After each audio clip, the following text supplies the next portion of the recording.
Shine a light through a prism full spectrum. Pull the curtains back, you're my dimension. Lay back and just forget the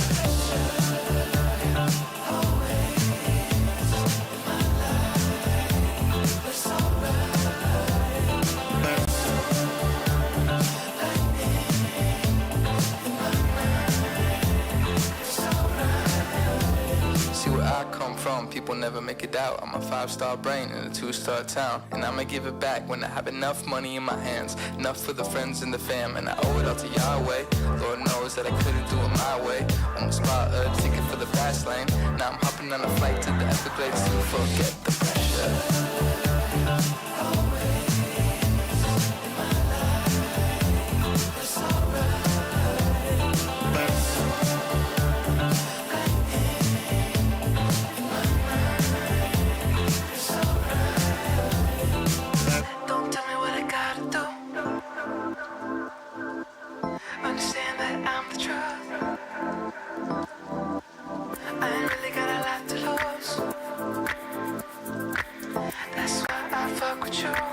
Lay back and just forget the pressure. Always in my life, but it's alright. Lightning in my mind, it's alright.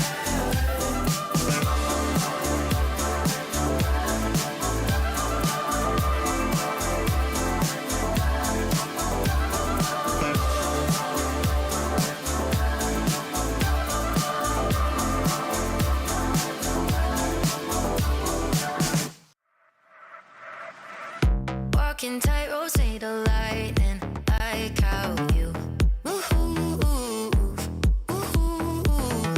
I would swim across the ocean to hold on to you.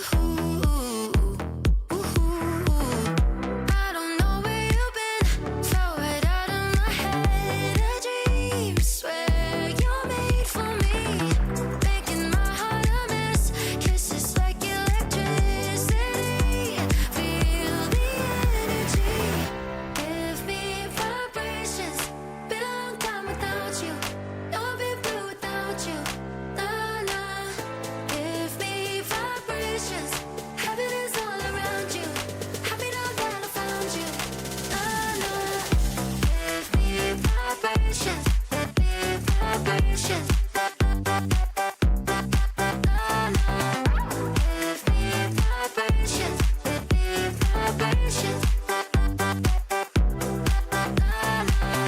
Half of me was always missing, wishing to be yours. Hit me like some kind of vision, never been so sure. I don't know where you've been, fell right out of my head. A dream, swear you're made for me, making my heart a mess. Kisses like electricity. Feel the energy. Give me vibrations, belong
what you want, what you need. Better take all you get, my love, cause you know it don't come for free. Every little thing you want, every little thing you need. Keep it all for yourself, my love, cause it really don't matter to me. I fell for you, I took the fall. I gave my heart every single time. I know the truth, I see your heart. You know I'm just some simple guy. It's funny how you finally feel like yourself when you finally let someone in and give you some help. It's funny how you finally feel like yourself when you finally let someone in and give you some help. Hey, yeah, gotta get what you want, gotta get what you need. Better take all you get, my love, cause you know it don't come for free. Every little thing you want, every little thing you need. Keep it all for yourself, my love, cause it really don't matter to me. I know you're wrong, I feel the pain. You think I'm just some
Don't tell me what I gotta do.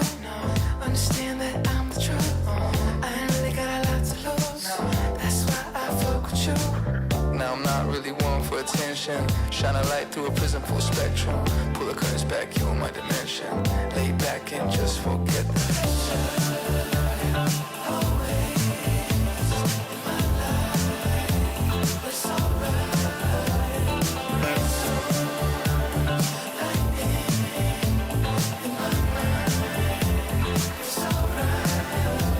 See where I come from, people never make it out. I'm a 5-star brain in a 2-star town. And I'ma give it back when I have enough money in my hands. Enough for the friends and the fam, and I owe it all to Yahweh.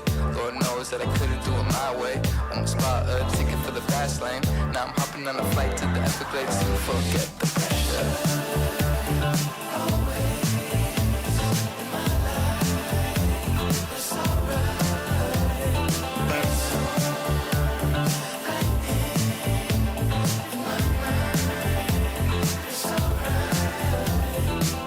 Don't tell me what I gotta do. Understand that I'm the truth. I ain't really got a lot to lose. That's why I fuck with you. Lay back and just forget the pressure. Always in my life, it's alright.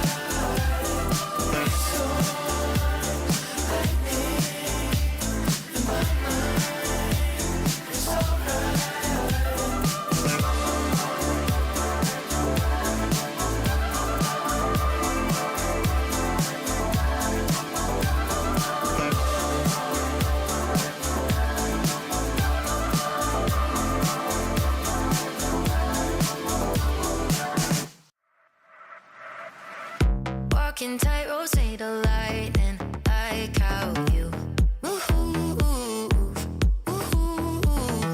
I would swim across the ocean to hold on to you.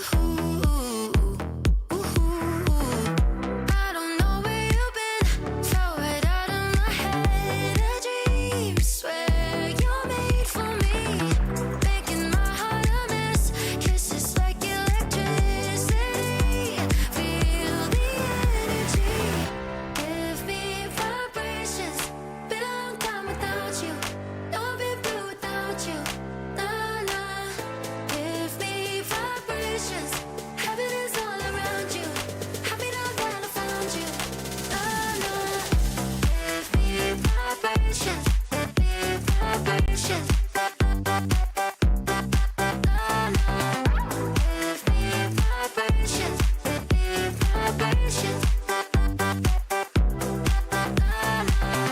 Half of me was always missing, wishing to be yours.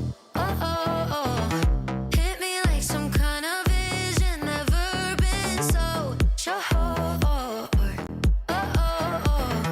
I don't know where you've been, fell right out of my head. A dream, swear you're made for me, making my heart a mess.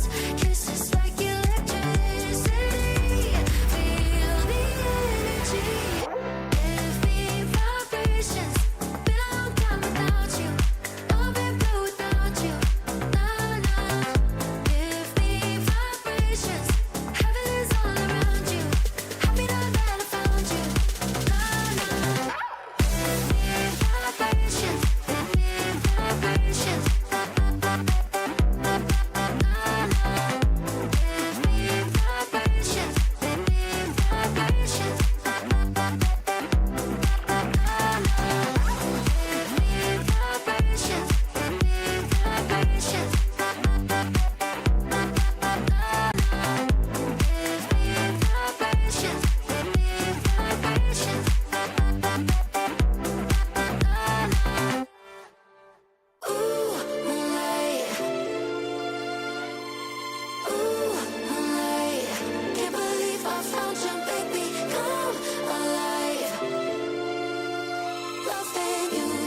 Dzień dobry, hello, and welcome into the European Games Esports Championships 2023 featuring eFootball. We have got such a fabulous day planned for you. It's Championship Sunday. It's Medals Day. It's Medals Day.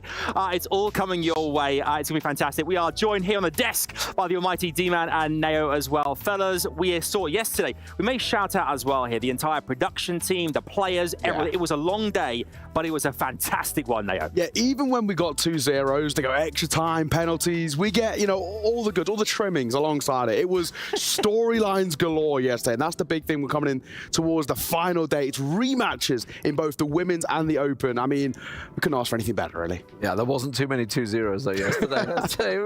It was a pretty long day, obviously, in terms of competitiveness, very tight matches. Love to see it all day long. I think the finals could be the same. Yeah, well, it's coming your way. I mean, you guys can let us know exactly what you think as well at home. Who do you think is going to go all the way and win the gold medal in each of our grand finals? Going through this morning, we actually had Rocket League kicking things off bright and breezy this morning. Their first, their grand finals done and dusted. We move on to the eFootball Women's first, and then the eFootball Open after that. So we're going to go through the brackets and break it all down for you. If you missed out on yesterday, don't worry, we will catch you up to speed. Of course, here in Katowice, Poland as well. I mean, that's what I love about this competition too here. The European Games, we said this yesterday, how wonderful it feels to be here. All the greatest players representing their different nations as well. There's a real atmosphere here as well. Yeah, absolutely. It's really nice to be able to speak to the players kind of behind the scenes, kind of how they're feeling. They know kind of this national pride on the line here, so it means just that extra bit more. It's obviously, it's all well and good having your own personal pride, having kind of the bragging rights, being kind of the top of your class, but doing it for your country, for your nation, for the flag, right? I mean, so much more. And of course, I guess for us, having a Brit in the final in both Rocket League and the women's, it's not too bad for our little bias. It's a rare thing to have that. Absolutely. It was unfortunately only silver coming out of the Rocket League, but there's a chance at gold. We've got a Commonwealth gold medalist already in there. As you can see, it was a one-sided affair in the Rocket League. It was definitely one-sided. You can see a 4-0 victory for the Netherlands over Great Britain this morning in Rocket League. The team bringing you all the action there.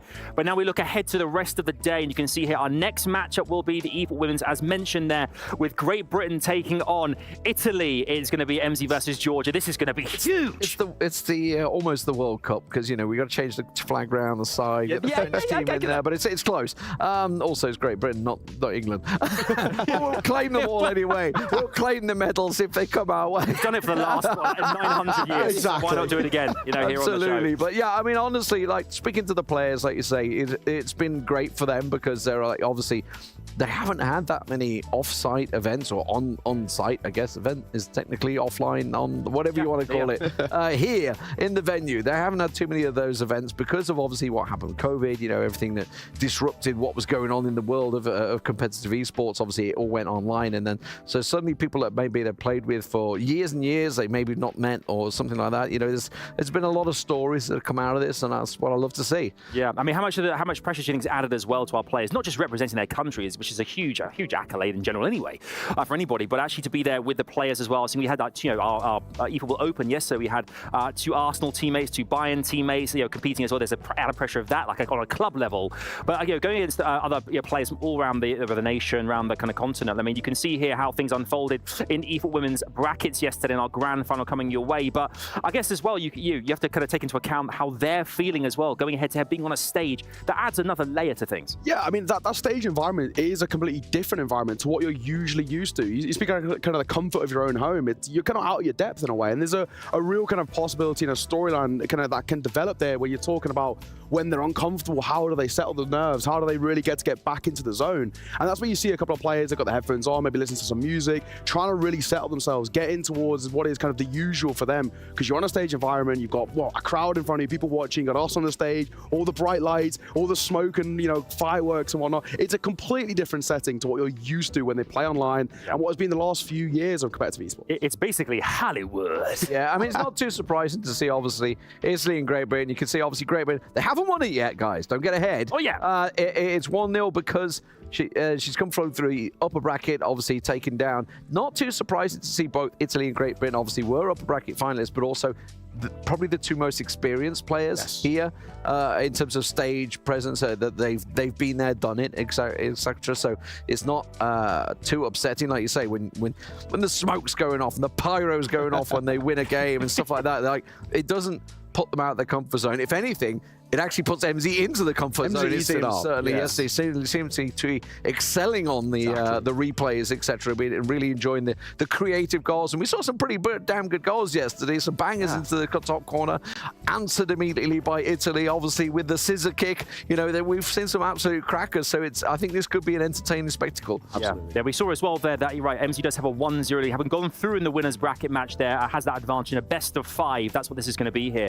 But we talked a lot about, we've seen some of the highlights here from yesterday. We talked about set pieces being really key here as well, and how interesting the corners, for instance, they may play a real impactful part in this grand finals. Yeah, we were talking about kind of yesterday when we were talking about how you prepare, I guess, for today and what you're looking at. And for MZ especially, she was trying to emulate something that we saw a lot in the Open, which is that short corner. It's like a flick on from the front post. There's a lot, especially when you're using teams like AC Milan. You have Olivier Giroud or Divock Origi playing up top, very good in the air, very good to kind of be able to kind of get a knockdown quicker at the front post. Rafael Leao a couple of times. That's what they're trying to emulate. So those set pieces are very important. We probably should explain that, because there might be a couple of new viewers today that wasn't watching yesterday or maybe tuned in for the finals.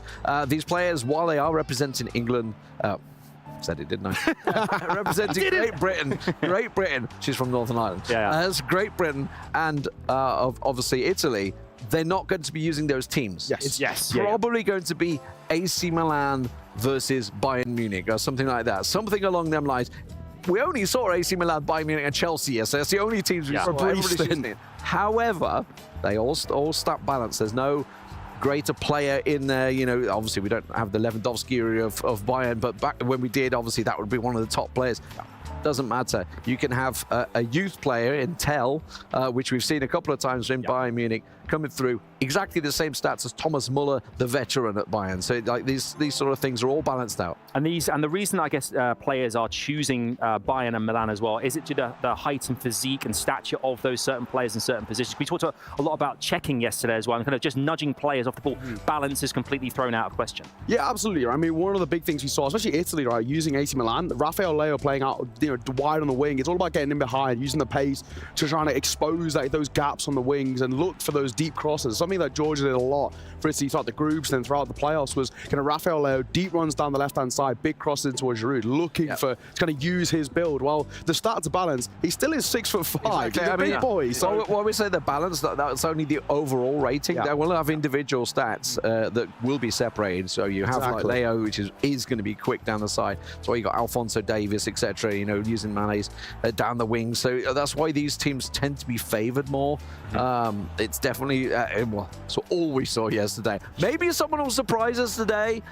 Who knows? I mean, MZ did have Newcastle selected yesterday. Maybe a fan of that team. I'm not too sure, but unfortunately did switch away and go to Bayern. Yeah, I think interestingly as well, we saw a lot of our games actually finish in penalties as well, which is a big factor. I think players don't want that necessarily to happen because it is so 50-50. It's so kind of it goes one of two ways. You want to make sure that you cement yourself getting a victory in the series or that particular game before it goes all the way past extra time as well. And we saw kind of, particularly in the eFoot Women's yesterday as well, we saw some extra time late goals on as well, which made a real difference in the grand scheme of things. Yeah, MZ 119th minute, right? I mean, Ireland game, Georgia, against Ireland. That's what got her through to the upper bracket finals. That 119th winner. You can see how close it was yesterday, of course, in terms of possession, pretty much even between the two. Obviously, the goals were low goal scoring matches because MZ really struggled to break down Georgia. Once they finally did, the deadlock was broken. It became that 2-1 win for MZ, but it really took a long time to get there. And, you know, if you think back to the first game, was 3-0 down, I think, at the time, and started trying all sorts of just tactical changes, going wide, pushing this person forward. Can I try and make it opening?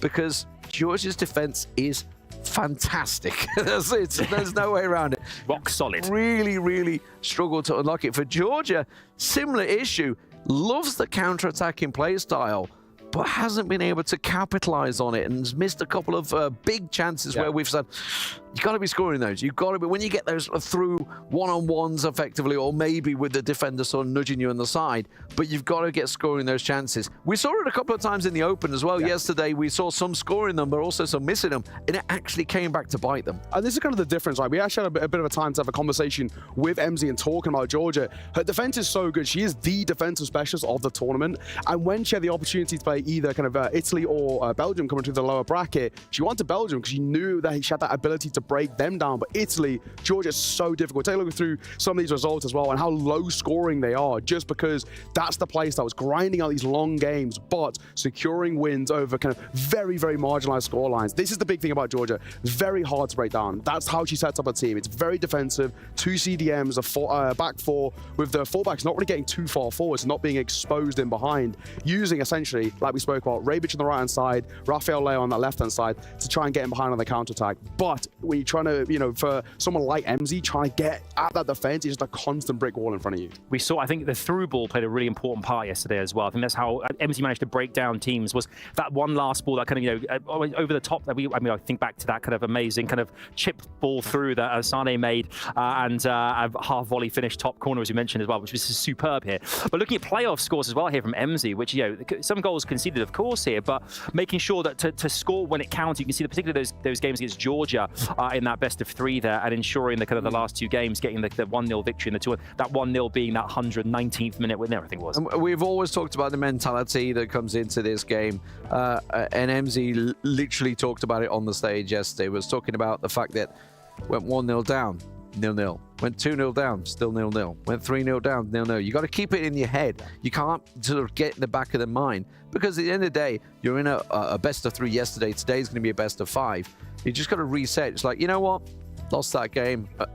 Perfectly done. Said, okay, I'm 3-0 down. I'm going to try a few things, see what can work, see where I'm getting anything working, and immediately put that into action in the next matchup, realizing the fact that we're back to 0. Goal difference doesn't carry over. It's just all about games and wins.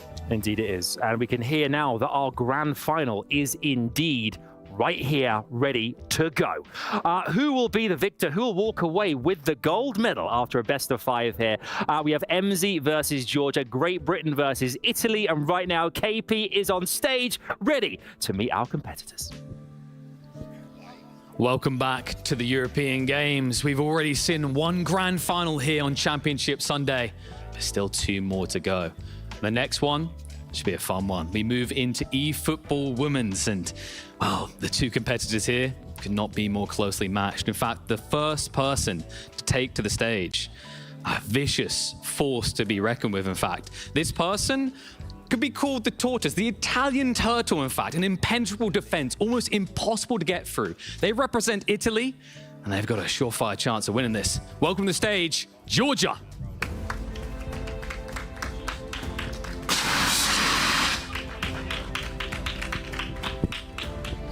Now, I said an impenetrable defense, but if there was any player in this tournament that could get through that defense, it has to be this one. Relentless on the attack, always enthusiastic, and no matter what, even when the back's up against the wall, you feel like she's looking for a way out. It is the representative of Great Britain, MZ.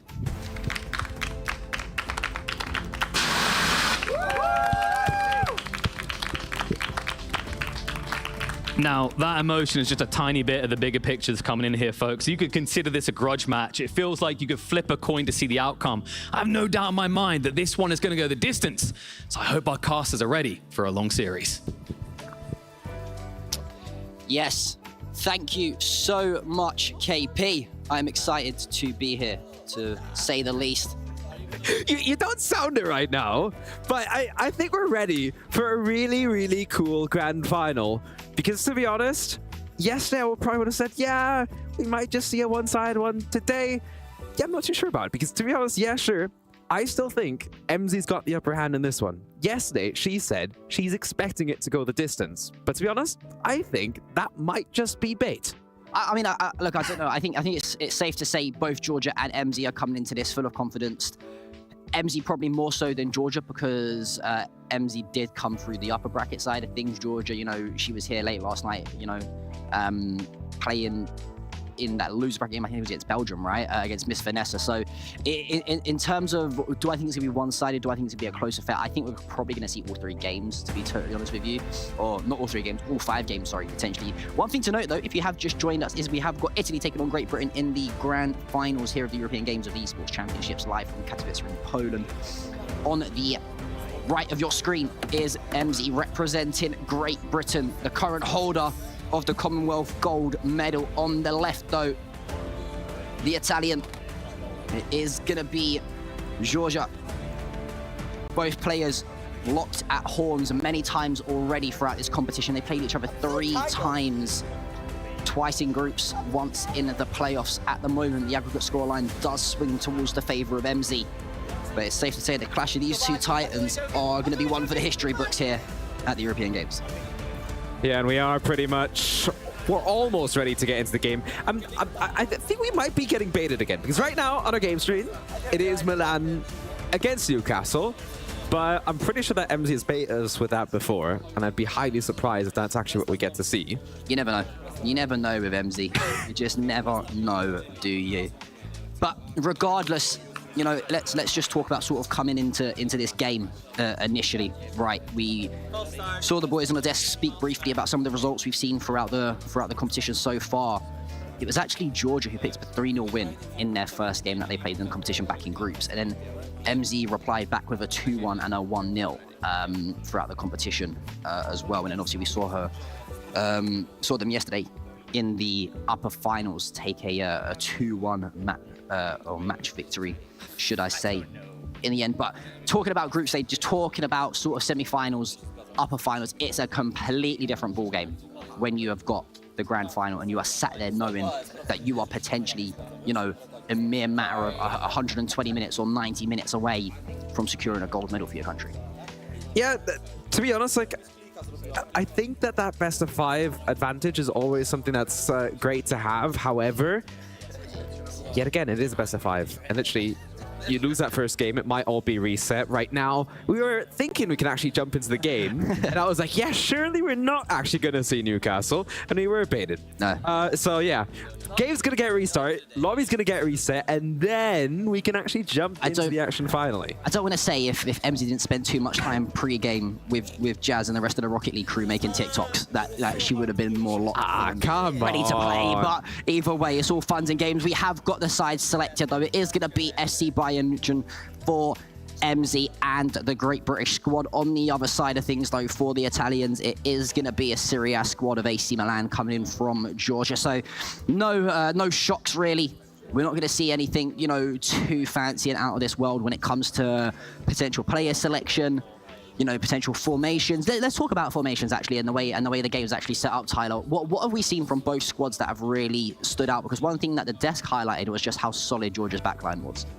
Yeah, I think one thing that we've seen yesterday was literally just the fact that it was very defensive setup on the side of Georgia. She did also highlight in one of her interviews after the first game that she felt like certainly had they had an easier time kind of scoring the goals in the group stage, that certainly the level's gotten higher, but literally between those two, even in the group stage, there weren't that many goals, and literally went down to the wire every single time. So it might have been a difference between competition. Obviously, this is pretty much the grand final, I think, that all of us expected as well to see. Yeah. So yeah, looking forward to it. MZ, I think, just went, let's go, and that's exactly what we're gonna do.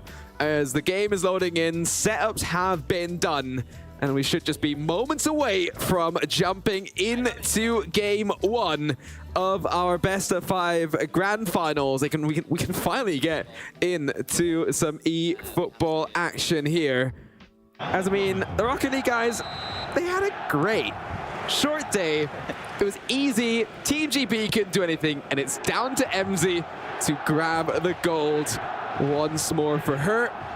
But now, obviously, representing the entirety of Great Britain, and not even just Northern Ireland. 9 games of the group stage, 3 in the playoffs, all lead down to the final shootout here in the grand final between Italy and Great Britain. And early on, it is some early signs that EMS is going to try and put together that quick, snappy style of play that we're so used to them playing. They like to really control the ball, draw the players out from the opponents, but at the moment it's going to be Milan inside the box. Brahim Diaz puts the ball across. That's going to be Upamecano to just deal with any sort of trouble, and Grevenbach is going to go ahead and play the ball out of play, and that's going to be a throw-in for AC Milan. And already a few little tactical minor changes potentially coming through, unless there's actually a few issues with one of the controllers, maybe. I'm not too sure. No, I'm pretty sure it was just something with the console settings. It seems, at least, yeah, the referee is jumped in there and there needs to be something changed on the monitor, maybe even. That seems to be the case. So yeah, that's just one of those things. Usually caught before, MZ had to go straight out of bounds then. Settings seem to all be fine from initial I think there's no check. I think they might not have sound. Yep, no game sound. Could be the thing. Obviously, we had game sound on our end, so it is certainly coming out of the game. There just seems to be something with the headset. How many times have we had that? By the way, Look, there is no event in the world. no, but like, actually, we didn't really have any technical problems. We had yesterday. Apparently, we had someone trolling, connecting their controller to one of the consoles. But I mean, that can happen. Apart from that, it's been grand from everybody, from our referee team on the stage, from everyone in production. Obviously, I think Adam was the one that said that earlier in the pre-show as well. Just respect to everyone that had the longest days yesterday. And guess what? Someone wants to make our day a little bit longer, because right now, scoring that first goal is Georgia to put her Italian team 1-0 up in game one. And obviously, if she wins this one, that'll put the best of 5 score level, and would mean that we get to see more matches in this series as well, which I don't mind, because let's be honest, the men's competition isn't going to start any earlier later on.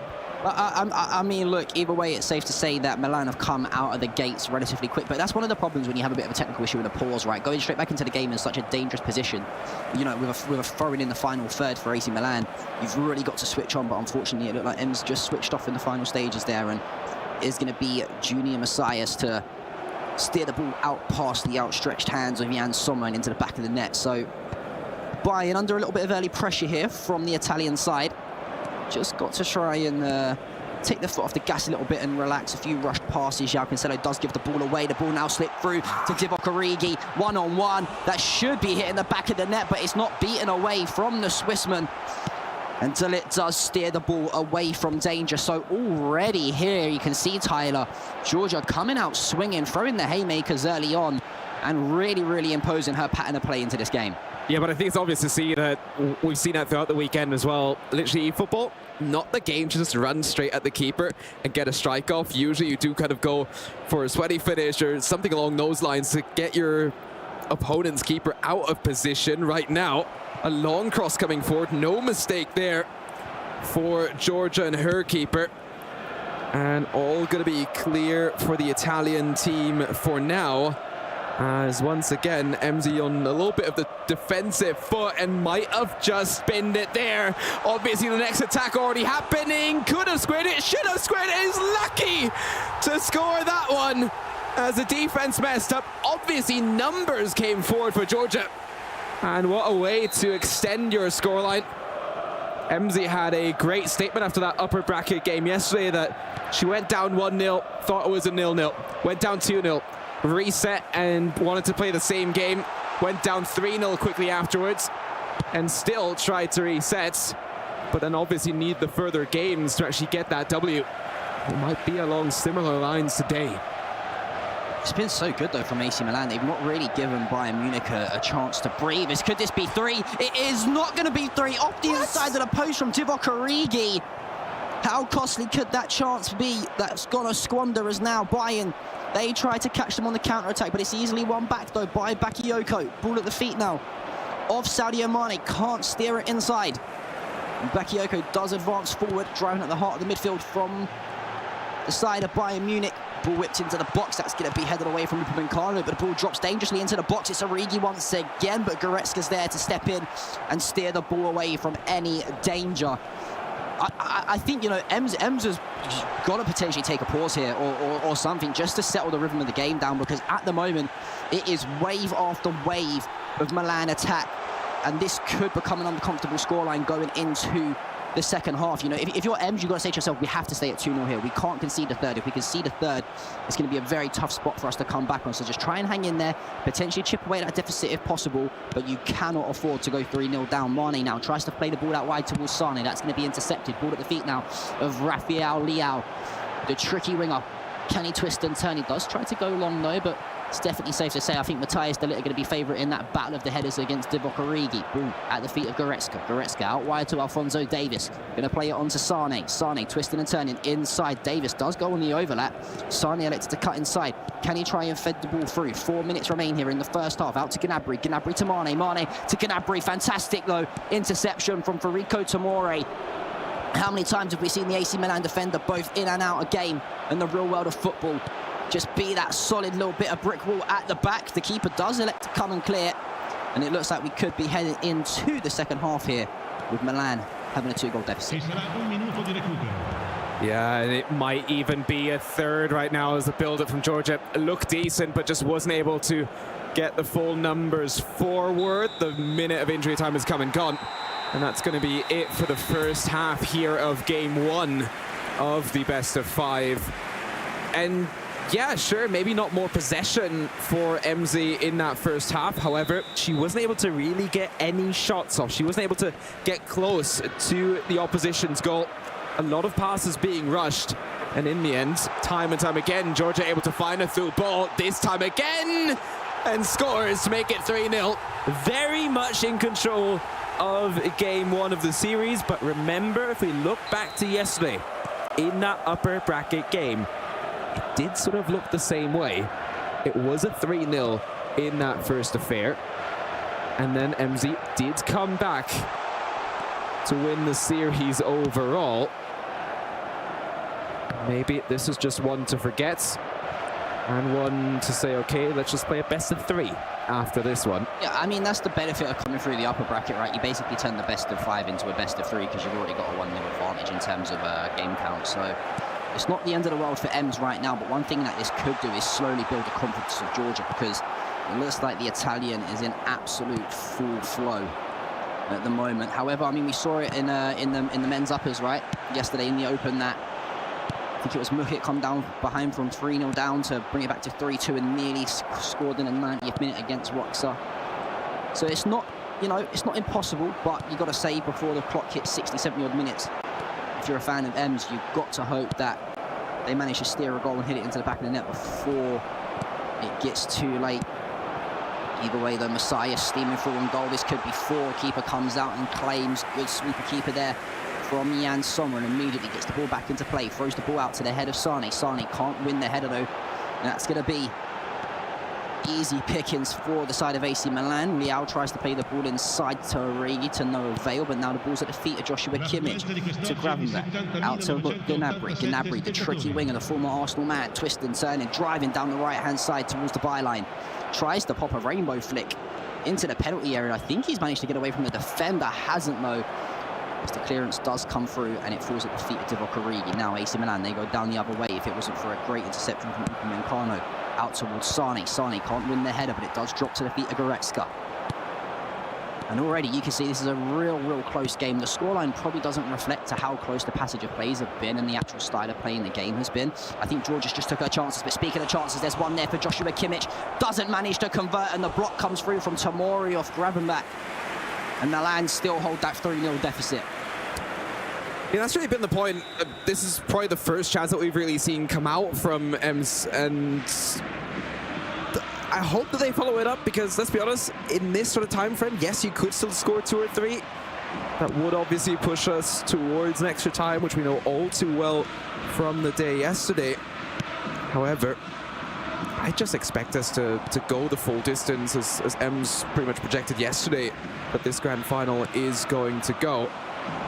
But we will have to see. Georgia seems to have certainly gotten up on the right side of the bed today, and yeah, everything just looking strong, and Ems just not really finding a solution to come through. Might just need that break in between games to maybe put the controller down for a second, take a deep breath, and reset for the second game still to come after this one. I think it's just the quality in the final third that's been the difference in this game. I think the battle of midfield hasn't been, you know, too one-sided. I think, yes, Georgia has defended obviously a little bit better than Ems, because Ems, you know, conceded 3, but I think just that situation there, the quality in the final third, that final pass, that last bit of the puzzle that gets added together, who can find sort of, you know, the eye of the needle pass on a world-class ball to just give your striker a tap in. At the moment, it just seems like Georgia's just been a little bit more clinical and a little bit more composed in that final third. I feel like, especially the first half, Ems didn't even reach that final third. A lot of those passes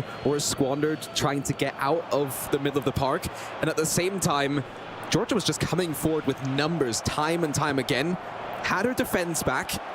Those 4 players just guarding the box, but at the same time had 4 or 5 players coming forward and given the upper hand then in attack. So yeah, it's not just all down to your possession charts, but also the accuracy of passes. That's certainly been on the side of Georgia. They seem to be coming through again. Snapshot at near post, hits the outside netting. Does look like we are going to tie things up at 1 apiece here in terms of game count. 9 minutes left on the clock, so a real tough spot that Ems finds himself in. However, Gravenberg going to be steaming through, does get intercepted though by Tamori. Out towards the out, into Messias. Messias, great reverse through ball to Divock Origi. Upamecano comes across. Frenchman back does well to divert any danger away from his penalty area. Gnabry intercepted though by Theo Hernandez. Gnabry, great pressing to win the ball back though. A big through ball could be on here. Sadio Mane, great touch. There's one player on the inside, tries to take a snapshot catch in practice for Mainland. And with 3 minutes left on the clock, I think it's safe to say that we are going to be going to at least a game number 4 today. Yeah, certainly with the way that it's looking overall, there's no chance in Georgia to close it out any earlier. So, I mean, yeah, sure, it could be done in 3 played, but 4 officially, of course, in the entire setting of the series. Only 1 minute, that's already gone. And the first game ending 3-0, similar to the opening matchup in the upper bracket final yesterday. So now it's back to just saying, okay, let's look at it. It's a best of 3 to be played now, because it is 1-1. And I think sort of that fast start just kind of shell-shocked Ems slightly. I think it was exactly like you mentioned, sort of similar to the first game we saw yesterday in the best of 3, where it was a very fast-paced start from Georgia, went 3-0 up in the first half again. But one thing we know about Ems, right, is that they've been in this position many a times. They know how to come back from losing the first game to come back to win a series. But now Georgia has a great spot to put a lot of pressure on the current Commonwealth champion. You know, we're talking about someone, Georgia, here, who's come into the game relatively experienced. You know, who's not played on a stage as such as the European Games. And is this where you start to get a little bit of pre-nerve jitters when you know you've got yourself over the line? Because you got to think, right, what's going through Georgia's mind right now is, I've been in this situation before and I lost the game, but this was a great start though, by the way. Ball slipped into Judy and Messias, great turn and finish. The thing is, we saw that setup happen straight after the throw-in.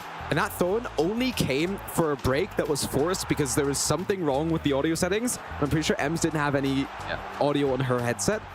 And with that, ended up open up scoring.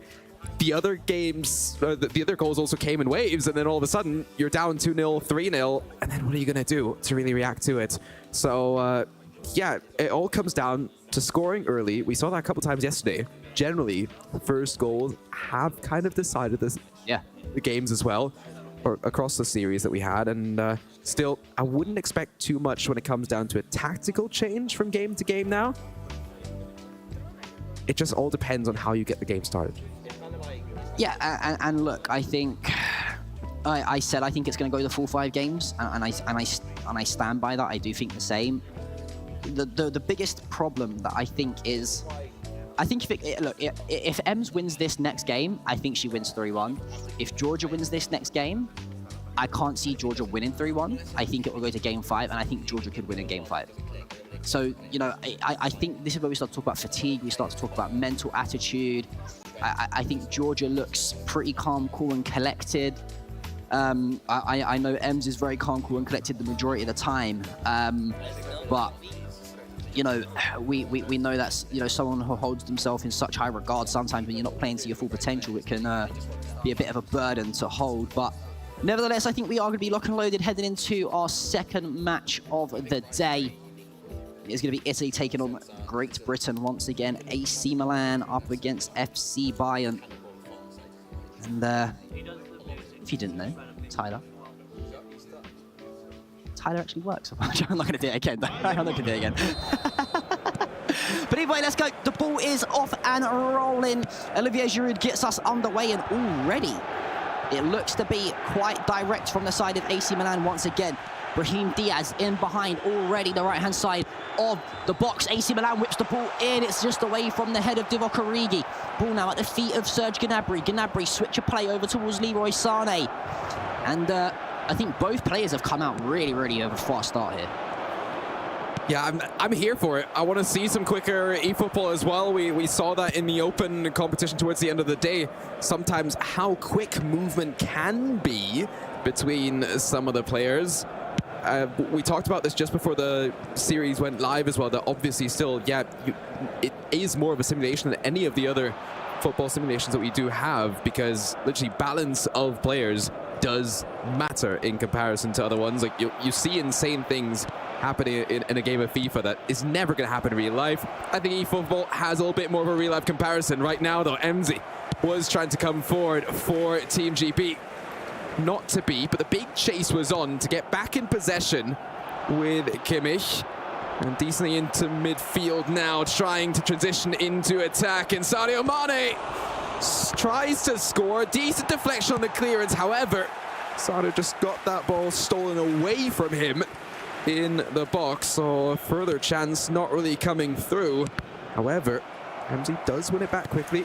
Isn't able to convert on that situation. Now immediately Georgia coming the other way here for Italy, trying to get that ball through. Doesn't manage to do so, however. M's decent defense for them in midfield, as they could be trying to go down the left-hand side. But I like the fact that they decide to slow the game down just a tad, see where they can go. And now coming forward on the right, do have space. And I feel it was just rushed a little bit yet again. Yeah, it's that quality in the final third that just seems to be real lacking from Great Britain and Ems right now. Whereas you look at Georgia, when she gets into this sort of position, it's very calm, cool, and collected, right? In that final third pass. That free kick. Any yellow card for De Ligt? Oh, that's a controversial one, to say the least. But nevertheless, though, great free kick in a great position here for Theo Hernandez. We're going to see if it's going to be a direct shot at goal, or if I think Tonali is going to take over the duties of set-piece take-up. Tonali very, very comfortable. I would love to just see the ball rolled into the feet of Divock Origi, turn on the edge of the box, and then free and goal. It has just come across, though, or Kimmich, sorry, to sniff that one out. You get Tonali over the free kick, straight into the wall. But Milan do keep hold of possession. It's Bakayoko in towards Liao. Liao can't thread the ball back through towards Divock Origi, and Upamecano just relieves the pressure off the back line of the German side. Gnabry now. Great pass. Kimmich can't control the ball, however, and it falls to Brahim Diaz. Diaz out wide to Liao. Liao driving at João Cancelo. Skips past him like he's not even there. Into the box, chipped back, and a great header away from Upamecano. Yeah, obviously Upamecano's height working wonders for him. Strong in the header to get the clearance on. The counter-attack just not accurate enough. The ball goes through, headed back to the keeper. Comfortable game then for Georgia. Just get their own clearance on that heading duel, won by Team GB, and maybe now the chance to find that transition into attack. But you can see immediately how the defense resets here for Georgia. Four at the back immediately, the back three helping out in midfield as well. Just to be ready and set. And then, yet again, plenty of rushing forward as the counter-attack was on. But this time, Ems was able to deal with it quickly. Just not accurate enough on the passing, and that opens things up as the team was in transition. But distance shots not going to be trouble for Emzi, as Jan Sommer catches that comfortably. Right now, it seems like Ems is really winning the midfield battle in terms of creating the chances in the midfield. As I say that, though, speaking of midfield battles, Messias steams into the penalty box, but Davis is there and nearly catches Brahim Diaz late as well. If you're buying, just get the ball clear. But no, I was about to say, I mean, for the first opening sort of half an hour or so, I feel like, you know, Ems has really like controlled and dominated that midfield battle at the moment. And doesn't surprise to see a 57 to 43% possession mark. But I think one thing that Georgia does is she just stays in the game, and it can be a real nuisance and a frustration, right, where you just can't seem to break your opponent down, even though you're dominating possession, you're dominating the ball. And I think I would love to see an average possession stat for Georgia throughout the game, because throughout the whole tournament, because, you know, she doesn't really dominate possession all too much. She is a person who likes to sit back and just catch them on the counter attack. But hey, listen, if it's not fixed, if it's not broken, why try to fix it, right? It seems to be working 9 out of 10 times for her. So going to stick to what she knows best. But the ball now at the feet of Alfonso Davis after he gets us back underway, and it's bounced back from Mirai Sane. That will trickle out a play for another FC Bayern throw. And 5 minutes left to go before the teams head into half-time and a switch of sides. Still yet to break the deadlock either side. Yeah, so obviously waiting for that first goal. Getting it just before that halftime break is always great timing to do so. Always just a little bit of bait. Where are you going to go with that throw? Just about bounces past Georgia's midfielder. Now winning possession back here with Gravenberch's Emzi. Trying to come forward for Team GB. How can they manage the midfield? Great chip towards the outside, but just a little bit too long to benefit from it initially. Tries to get it back square, but just isn't able to do so. First half should probably be wrapped up with minimal extra time, but it might just be enough for Georgia to get that first goal on. The cut towards the inside, just a little bit too much. And Emzi was able to get that clearance on. The timer might just be on Georgia's side here for Italy to try and score one before that halftime whistle blows, but not to be. All level, all square here at 0-0, as both Italy and Team GB are yet to score here. Georgia and Emzi certainly giving us a battle for the title here in the grand finals of the eFootball women's competition here at the European Games Esports Championship, live from Katowice. I think you look at those stats, right, Tyler, and I think you can see one team is very much dominating possession of the ball and moving the ball around, and the other is just soaking up the possession and trying to penetrate and hurt their opponents when it matters, right? And AC, they've got 43% possession, but they've got triple the shots on target that FC Bayern. 4-1 in terms of overall shots, 3-1 in terms of shots on target. Yes, they've got the lesser passes, but they have a better shot conversion rate. I think the final third and interceptions have been slightly higher and better as well. But we're going to head back into this game. Of course, 3 games out of the best of 5 are needed to win. M's coming through the upper bracket, get a 1-0 head start. We've just seen our second game of the series, or which is the first game of the day, sorry, for eFootball women. Be a dominant 3-0 performance in favour of Georgia. However, now M's just trying to work her way back into this ball, into the box. Sadio Mane can't win the header. That's going to be cleared to the feet of Divock Origi, who shuffles the ball out wide. It's going to be Junior Messias, the nippy winger, going to try and cause some danger to the back line of FC Bayern, but the pass goes astray. However, speaking of astray passes, that's going to be Tonali to mop one up, and he can drive straight at the heart of the defence. Tries to play the ball through, but Lit's there to intercept at the nick of time. And Kimmich will receive the ball at his feet and make a turn and play the ball out wide to Sane and to Mane. Yeah, I'm pretty sure Ems just did not get the right player that they wanted to go for that run to get that switch on. Obviously gets the throw in back on the far side. But even that, somehow, I just want to say stays in possession. A bit of a wild tackle there. De Ligt already booked. Surely not going to see a second yellow for that. But also playing with fire, and that might be good timing for Ems to make that cautious change rather than being down to 10 players on the pitch. It doesn't surprise me at all. I think De Ligt's been lucky to get away with a few challenges, nearly nicking players here and there, so the change does come off. Gnabry does get fouled, so it's going to be a free kick just over halfway for the side of FC Bayern. Kimmich gets us back underway, goes short into the feet. Now it's going to be Mane twisting and turning, snapshot just past the post. Great footwork there though from Ems and Sadio Mane. Ball goes into the feet of the Bayern Munich midfielder, twist turns on the half turn, sorry. Into feet, Mane turns, snapshot goes wide, and now it's AC Milan who tried to go up the other end. Yeah, not all too successful though. MZ is certainly getting more comfortable in this game as we progress. It almost seems like starting troubles in that first game, same as they had yesterday. Winning possession back nicely now, and it's always just those long clearances and somehow then trying to win the midfield fight to stay in possession, slowing it down slightly. Davies on the left-hand side goes back into Goretzka. Now the build-up here for Team GP and for MZ to come forward. Down the left-hand side, didn't really work out with that chip. Not enough power forwards, and then obviously the rush is back on to get your players into position, ready to defend as Georgia comes forward. The Italian squad could score, especially if the clearances don't come through, but it will lead to a corner. With 25 minutes to go, I'm surprised that we haven't seen further pauses just yet to actually see those changes come through, because remember, De Ligt is still on there on a yellow card. Other players certainly getting low on stamina, and I'm not sure how they haven't scored on that. I don't know how the balls ended up in row Z, to be honest with you. I don't know what was harder, to put it in row Z or to not hit the back of the net, but both occur. Bayern hanging on by the skin of their teeth here at the moment. Ball goes out wide to Davies. Davies into De Ligt, obviously on that yellow card like mentioned. But it looks like Georgia's got a bit more of a foothold back in the game and is starting to really dominate that midfield battle now. We said early on, the first 45 minutes, it was really Joshua Kimmich, Sane, etc. Goretzka in the middle of that Bayern Munich midfield, causing a lot of trouble for the likes of Tonali and Bakayoko. But it seems like the Italians have just woke up a little bit here and realised that they're in a grand final. A snapshot from the edge of the box is going to be easily diverted away from Matthias De Ligt. And that runs out of play for another AC Milan throw.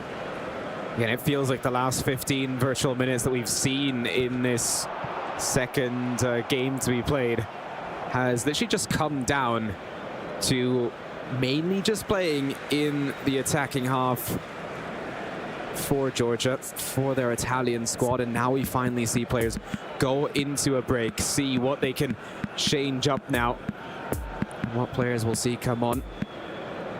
It's actually coming in to holding midfield to replace Goretzka there as well. I don't mind that, because I think Daley Blind's a player that, you know, he's got a good engine on him. He likes to do the dirty work and get about that midfield, so I don't mind that. I think it's a decent change, because I feel like they're lacking those fresh legs. You look at Goretzka, he's running on absolute empty at the moment, so putting another workhorse and another engine in the midfield like Daley Blind is not a bad decision, I think, made there from Ems.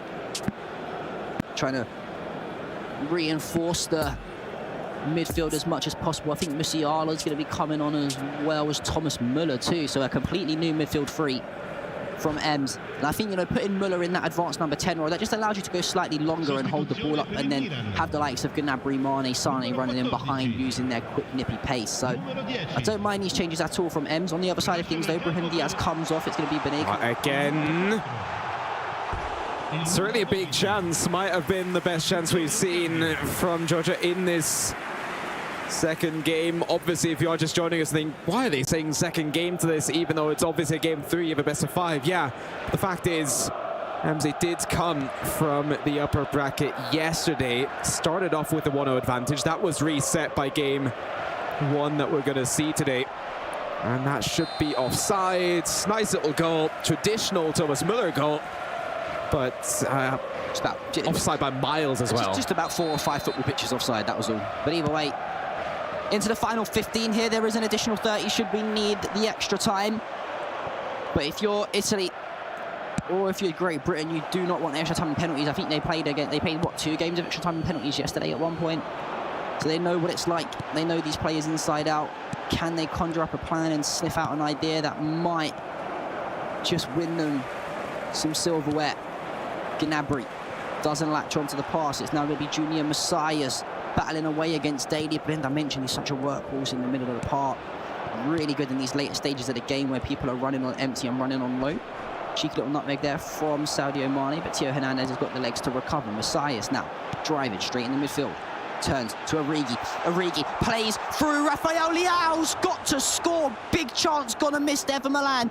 But they've still got the ball inside the Bayern Munich penalty area, but not before Daley Blind can bring it out and advance. And now off goes Kingsley Coman on the overlap. Daley Blind driving. The long ball goes forward, but that's going to be easily headed away into the feet of Tonali. How big a chance was that from Rafael Leao? Yeah, I almost feel like Georgia went for the finish a little bit too early. However, they get another chance here. Great stop in defense by Matthias de Ligt, and once more, can they transition into a quick play right here and now on the left-hand side with MZ crossing towards the center, but the keeper comes out strong for Georgia, for Team Italy to stop things there. And John, I do wonder, do we have extra time coming our way, or can we see yet another late winner for MZ? Doesn't seem to be the case. 3 minutes added on top. That should see at least one more attack to come. Müller does get intercepted by Thiel into Junior Messias. Hernandez is there to step in. Few seconds left on the clock, and the ball's at the feet of Alphonso Davies, driving into Thomas Müller. Thomas Müller, I thought he was going to go down for a second there, just hurdles the challenge of Bakayoko. And that was very, very cagey. I thought for a second the contact was going to be made and Thomas Müller could be tumbling to the ground. But nevertheless, though, 57% possession and only having 2 shots in the game. That is not clinical at all from MG, really struggling to carve out some clear-cut opportunities. And, well, we are going to need the additional 30. We head into extra time now between the two sides. After this game, one player will just be 90 minutes away from securing himself the European Games gold medal here at Esports Championships. The other has to live with the heartbreak of silver. Yeah, and obviously we've got the open competition coming up later on as well. eFootball was done and dusted in a breeze. And we'll have to see what Georgia can do on this attack. And that's exactly how you finish in eFootball at the moment. Get into your attack, have the supporting player there. And Georgia, big laugh on her as she scores. And now just have to keep on going because there's still a decent amount of time now here in extra time to get that goal back. And maybe this is it! Not to be. He's actually Team GB. He saved it through his back, like it's actually gone through his legs and he's fallen on the ball to stop it going in the back of the net. So everything seems to be turning to gold that Georgia touches at the moment, but there's still about 20 minutes or so left in this extra time, and the ball at the feet of Sadio Mane, just trying to carve out an opportunity, but Milan, very true about the Italian sides, are usually one of the best defensive teams in the world, and proving that is a factor here in eFootball. But here goes Kingsley Coman out wide, ball will be whipped into the box, beaten away, and that goes out for a Bayern corner. 19 minutes on the clock. You can see now the pass completion rate has gone up for Milan. They started to move the ball and pop it around in the midfield slightly better than they had done throughout the majority of this fixture. Ball whipped into the box, flipped on by De Ligt, but it's only going to fall to the feet of Tonali. Tonali finds Rafael Leao. Leao, switch of play, finds Messias, but not before the ball can fall to the feet of Tonali. Blind into Gnabry. Gnabry still with the feet at his ball. Musiala whipped into the box. Thomas Müller, the ball just gets taken off his head again. And with 1 minute left of the first half, it seems like AC Milan could have a slender but a lead nevertheless going into the second half. So my bigger question is right now, John, is when do you just go for straight up possession and maybe even just spend some time at your opponent's corner flag? We haven't really seen that throughout the competition. Doesn't matter which side of the eFootball competition here at the European Games. We do see it a bunch at the sort of top levels of eFootball competition, however. I think it's hard to do. I think in eFootball, in comparison to the likes of FIFA, for example, you know, on FIFA it's very easy to keep the ball and move the ball around and play a possessional-based game, but because of the added balance mechanics and the way that the actual game mechanics work in eFootball, it's really hard to move the ball and play keep ball and frustrate your opponent. If you can do it, you can do it really, really well and burn through sort of the stamina bars and the fitness of the other players that you're playing against, but it's a very, very hard, tough task to do. So I think, though, if you're Georgia and you're getting to sort of 5 minutes remaining and you're still 1-0 up, maybe you start to shut up shop a little bit, you drop a little bit deeper, and then you leave someone like Origi or Leao to go through the middle on their own on the counter-attack. Yeah, and you don't always need to force it going forward as well. You can at least slow it down slightly, maybe turn back once, drop the ball once, rather than just hitting it forward, losing possession as they did there, And now, obviously, the counter-attack not really working out for MZ. Switch of the play a little bit too long. And GB will be back in possession here on the near side, just around the halfway line. And there's always just trying to play the good old Bees game, coming in and out to see who you're actually going to give it to on the throw-in. Trying to make the game a little bit wider as well with those runs towards the far side. Not going to happen, as MZ loses possession but gets it straight back on the throw-in.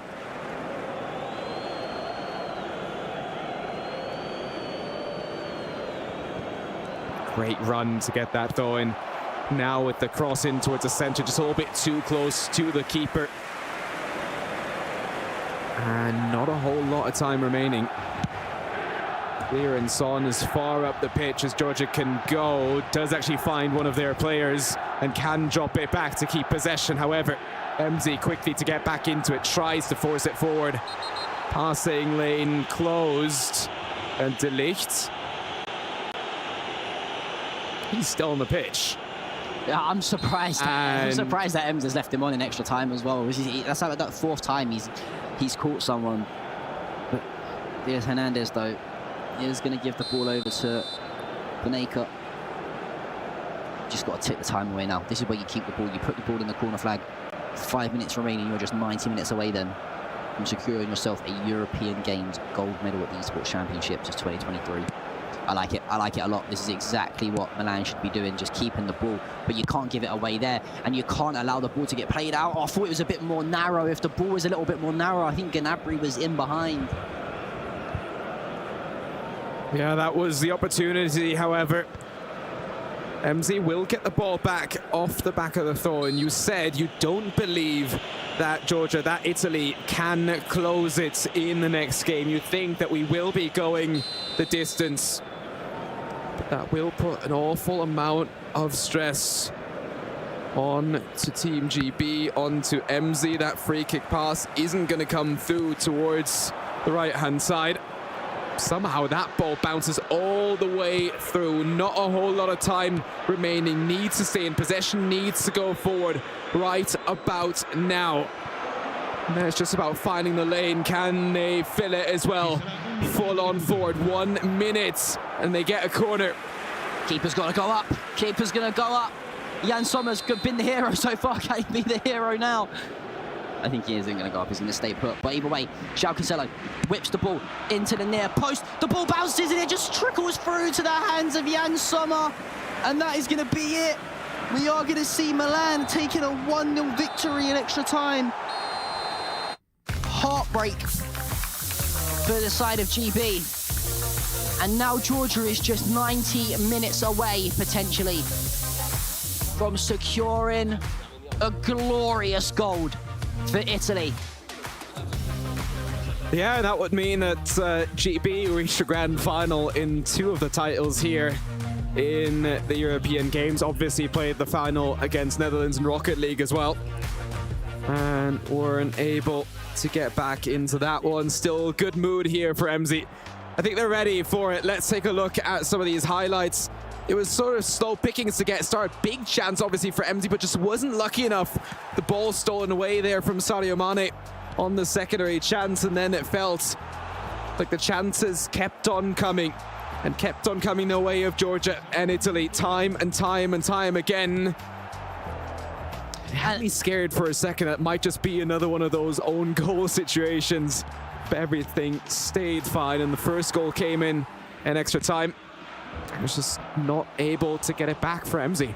I think, again, it was just the quality in the final third, I think, is something that at the moment just seems to be edging towards the Italian side. You know, every time Georgia goes forward, it looks like she's going to at least hit the target. And even in that game, right, we spoke throughout the first half, and in the large part of the second, I thought Ems was dominating that midfield battle and controlling the game really, really well. But can Ems work her way back into this game? We'll have to wait and see. We are going to head to a short and sweet break, and when we're back, we'll return here for what could be the last match in the European Games Esports Championships for eFootball Women. Don't go anywhere. Me and Tyler will be back in a few.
Welcome back then to the European Games Esports Championship. It is the eFootball Women's Final, and currently it is looking more like Italy might be crowned as our champions.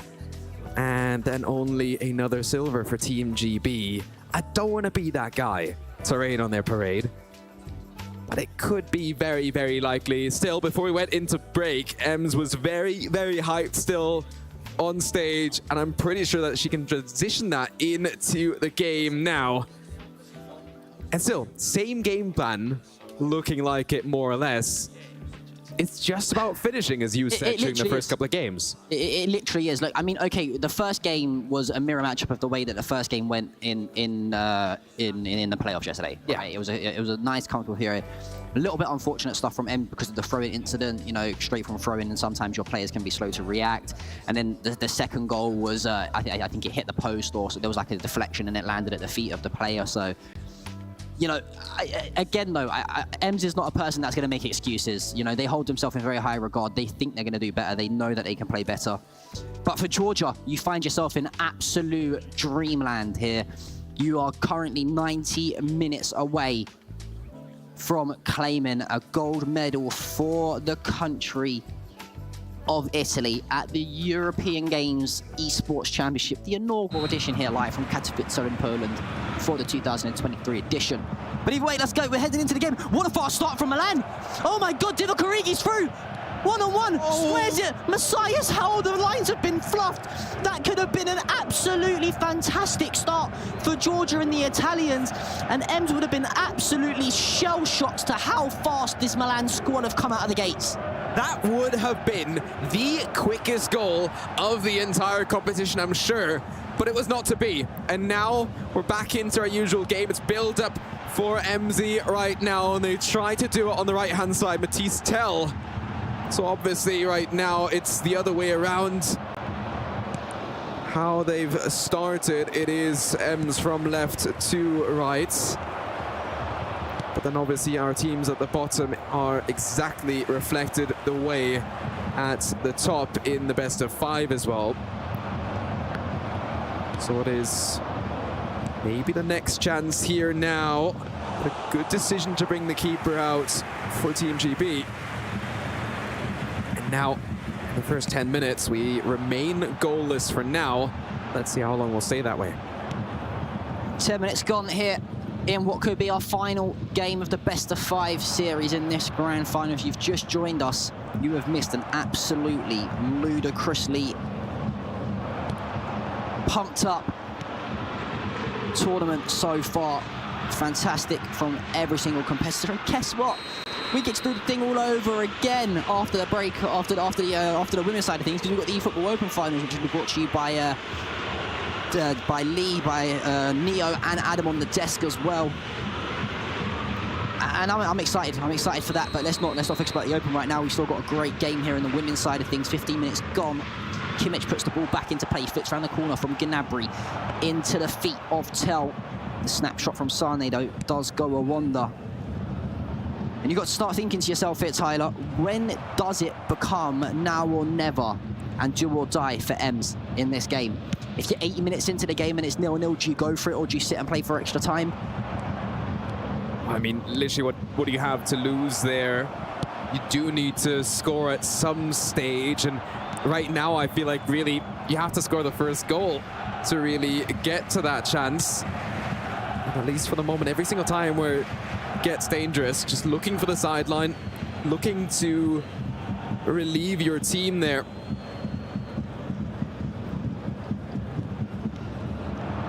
I think whoever scores this first game might just seal the deal for themselves and for their nation.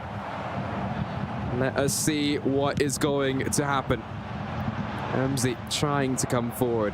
Thwarted every single time with those long balls, but then can't win the ball back in the midfield.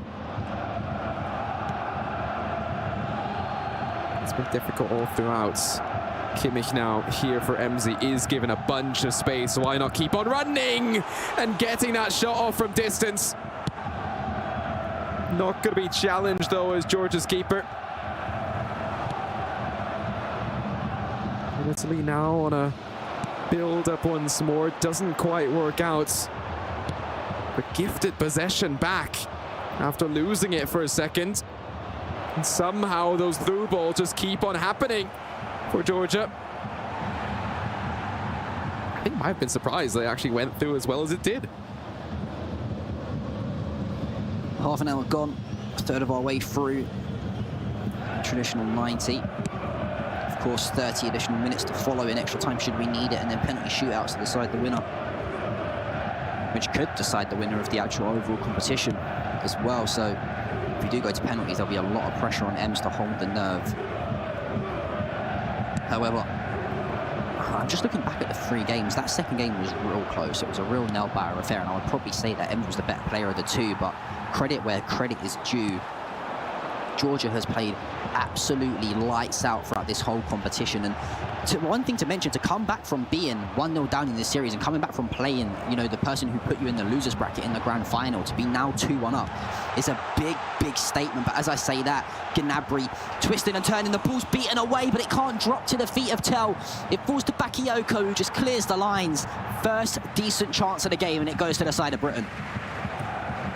Yeah, still the chance is not going to be enough just yet. Possession certainly on the side of EMSI and their team right now as well. Still, always dangerous passes in midfield. Quick reaction to win that ball back, and maybe now to extend that header. It isn't going to happen. Ball bounces through. Just doesn't work out for them. So now, next opportunity, 5 minutes still to go in this first half. Very compact, but I do feel like Georgia has slowed down her numbers just a little bit. Still, as I say that, 4 players rushing forward, and that's exactly how they were able to score so many times in the first 2 games that we've seen today.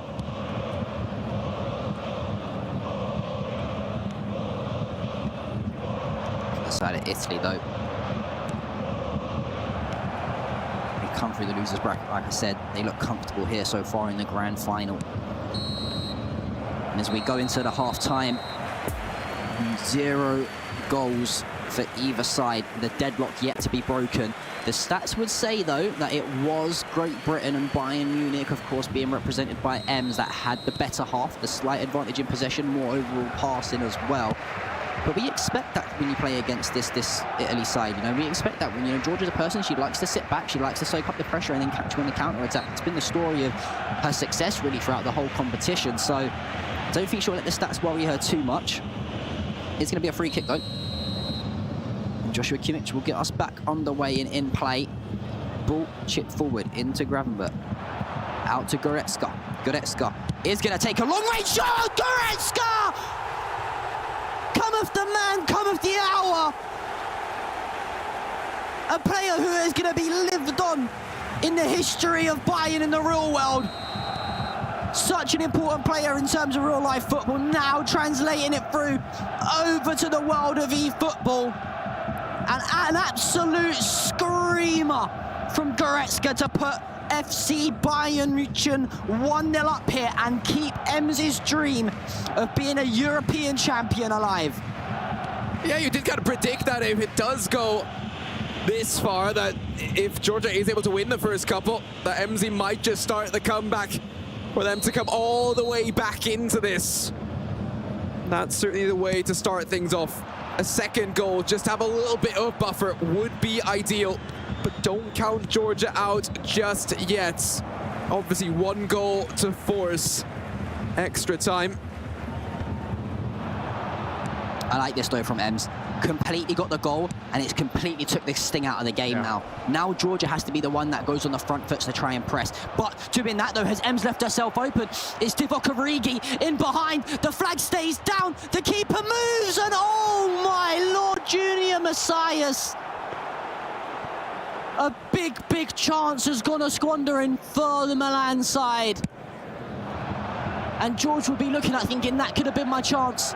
That could have absolutely zapped the energy out of Ems there, after scoring an absolute scream with Goretzka to instantly get themselves back into this. But the pressure's still on. Messias whips the ball in. It's catch and practice for Jan Sommer. But a big let-off there for the side of Great Britain. Yeah, so I think for EMSI it might be good to sure, play out this next attack, but then maybe as well in the next 5 or 10 virtual minutes, go into a break, see to maybe change something in the setup, because right now they're still playing with pretty much 3 at the back, and as soon as a counter-attack comes running, then maybe the next time Georgia could actually convert on that whilst the numbers are still forward here for MZ. Another attempt, this time by Gravenberg, to go for a distance shot, not going to come through as it's blocked. But yet again, now the rush is on, and maybe the next chance here for Georgia. And again, instead of going for the goal, goes towards the back post, goes for maybe a further pass towards the back post, and it just doesn't work out. A follow-up yellow card here for Gravenberg after the earlier advantage. Just snatching at the chances is Georgia. It's almost like a mirror matchup, right, of these chances that M's got in the first and the second game, was just snatching at them, rushing them slightly, just dragging them wide. And is that the pressure starting to mount? Is that the first little bit of edginess and caginess that we're seeing from the Italian? Right now, though, I kind of hate it, but at the same time I love it, that MZ is still kind of going for the whole mantra of saying, yeah, come on, attack is my best defense right now. Because every single time there's so much risk, even coming out with Jan Sommer. If that ball doesn't land at the foot of one of MZ's players, then all of a sudden, we've got a long distance shot, and Jan Sommer's certainly out of position. So, changes now to be made. And as much as I love the traditional way that Bayern plays and the way that MZ has introduced that, I think this right now, putting Goretzka towards the left, bring in Blind as well, is certainly the right decision. Bring in some new legs. I like it a lot. It's fantastic game management from Ems, to be totally honest with you. I think they've realized that they were dominating the midfield battle anyway, but now that they've got the additional goal and they can put themselves in a spot where we head into that final match of the like sort of playing it out for the championship, just tighten that midfield up, just become sort of like a deep block, you know, put almost 2 walls of 4 in front of your keeper, have a 4-set back line, and then, you know, you've got Musiala, I think you said Blind, as well as Goretzka just sitting there as a 3. So the wingers have got to do their hard work, they've got to do the dirty work and get back when out of possession as well. So the substitutes come through. You see Daley Blind comes on, Joshua Kimmich is going to depart for Musiala. Oh, and that might be a big mistake. However, is able to recover immediately, get that ball clear. Big breather. And now maybe keep on going on the attack down the right-hand side. Great run there. With Coman, does have backup if they want to drop back. Just not able to get that ball back and stop it on the dots. Georgia just trying to manage her way out from the very back, not with a long ball this time, but does get intercepted. Blind plays the ball forward into Mane. Mane wins the flick on Tel, snatches it away. Desperate times call for desperate measures here, and Georgia somehow scrambles the ball out of danger. And if you're Ems, you've just got to keep the ball. 10 minutes left in the normal 90. Mane into Tel. Tel to Musiala, a snapshot from the edge of the box. It's getting a little bit desperate now. I think you can sense that Ems knows that they are under a slight bit of pressure. The ball falls though to the Catelier. The fresh legs storming away inside to Origi, but De Ligt's there to clear the ball away from danger. And now, if Mane can thread the ball through to Coman, Coman should be away and home here. The fresh legs, the pace of the Frenchman, but no, Kalulu manages to step it back in.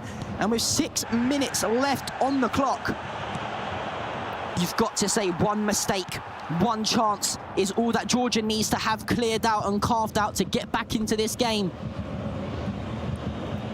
The yellow card comes out from Coman, a late challenge, I think, in the transition of play. It is going to be a corner for the Italians. Tonali with the responsibility of delivering a moments of magic. An inch perfection of a cross could lead to a goal, and that could be it. Divock Origi headed it in the near post, but a fantastic save from Sommer, and De Ligt clears it away. That ball was on the money from Tonali, a fantastic glancing header, but Sommer's there to beat it away. Yeah, I think helped out with the player that was on the line as well. I think Alphonso Davies the one to actually be in position. Clearance on immediately afterwards. And now it's just about surviving these next couple of in-game minutes, really. That could come down to, yeah, just booting it forward. And I respect that. Take a little bit of time off the clock. Get that ball away and push us into a final game here in the grand finals, taking us the distance. 3 minutes of injury time. I can tell you this much. John P right now, he's just turning around. I think a little bit of nerves there as well. I was like, I don't want to watch this anymore right now. Just give us a game 5, and that's exactly what we want. But for the moment, again, just those clearances. As long as the ball is 40, 50 yards away from goal, obviously Georgia's not going to score, but again, the build-up. Hit it as far as you can, and that is going to be game. 1-0 enough. A screaming shot by Goretzka.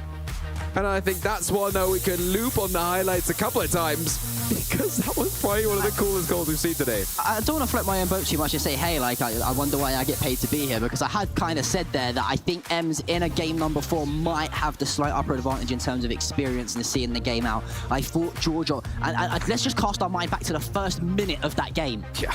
Rafael Leao steams through on goal, 1-on-1, tries to square it to Divock Origi, and the keeper makes a great save.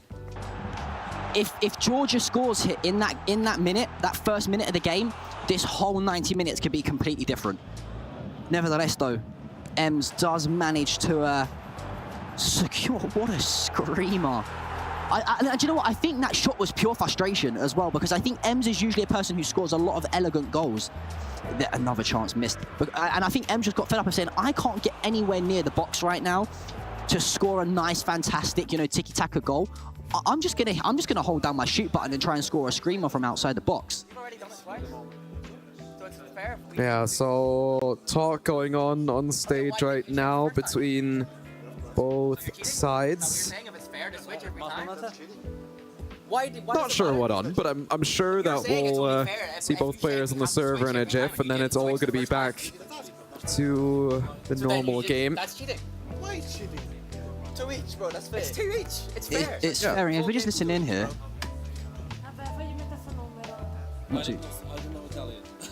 My Italian isn't the best either, unfortunately, stage admin, so I won't be able to let you know what's going on. I think they're just deciding on. Usually, I think if it's a decider game, they decide what pitch, what home ground the pitch is played at. If I'm correct, I think usually it's like a coin flip, right? It was a coin flip, I think, in the best of 3s. So we will wait and see, just confirming, but nevertheless, though, I think these are big, nervy moments, big moments for both sides. You've got Ems, who has come through the Commonwealth as a gold medalist, been in this exact spot before.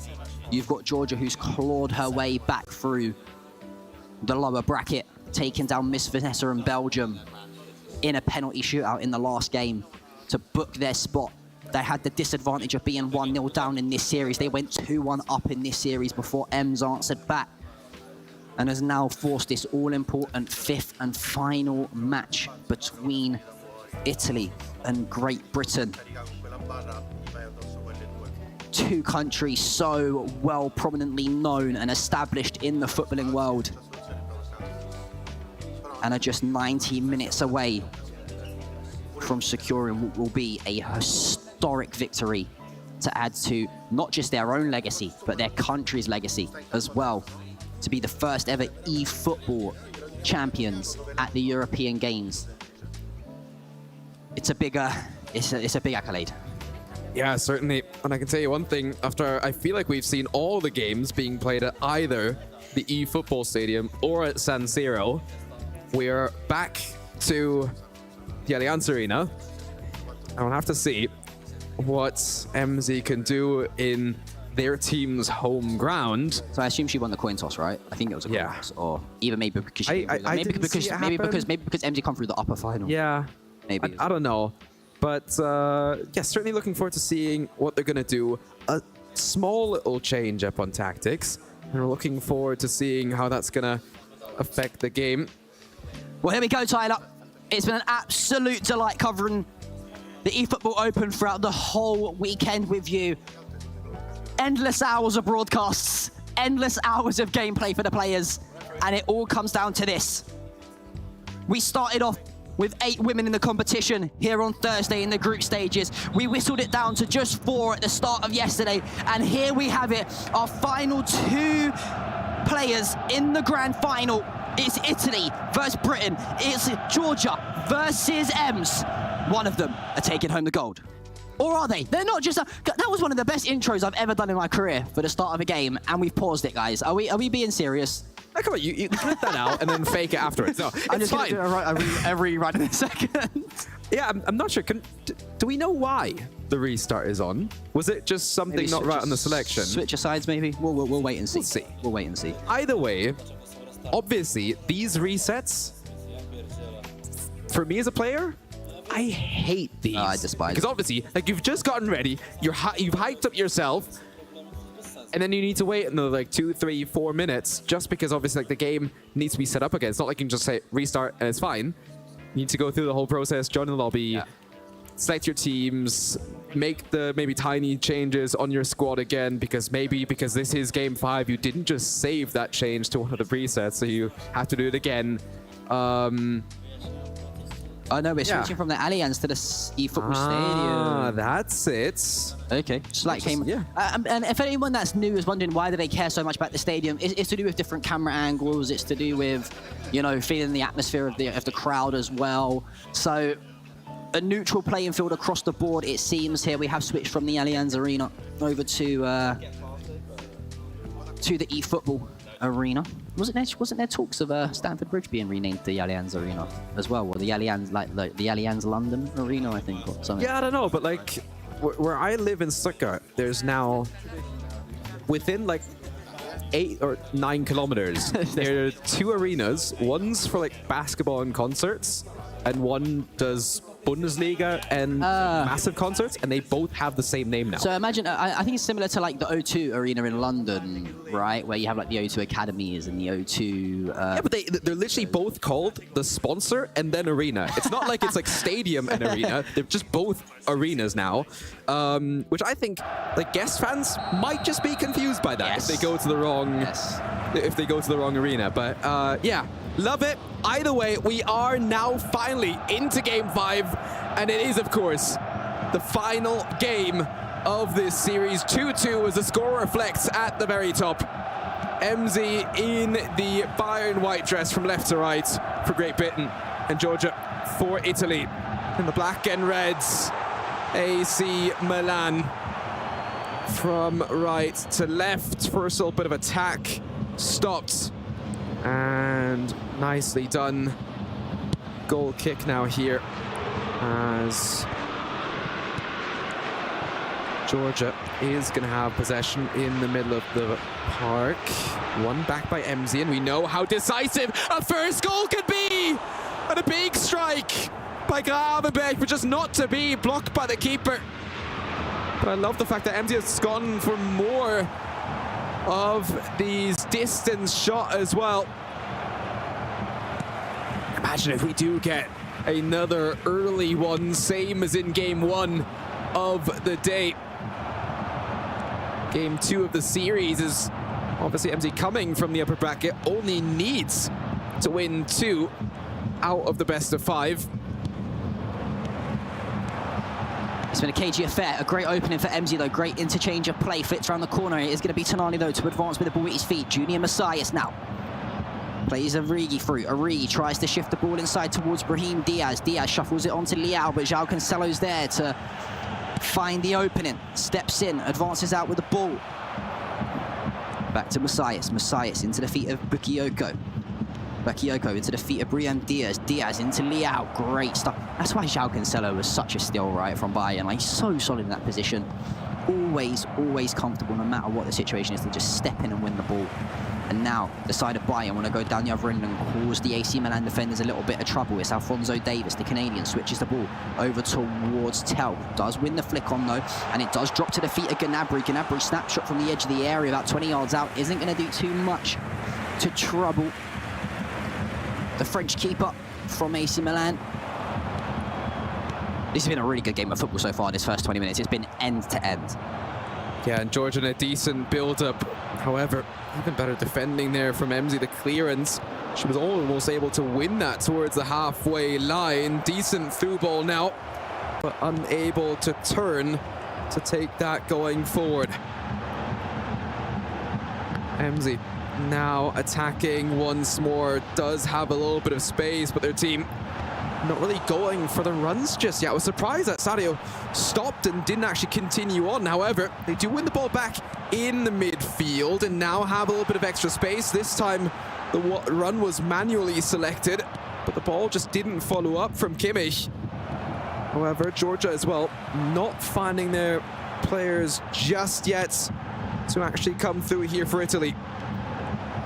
First third of the game has come and gone, and maybe, just maybe, this will be the first goal for Italy, but it won't, as the run was on, but Emzy is able to stop it.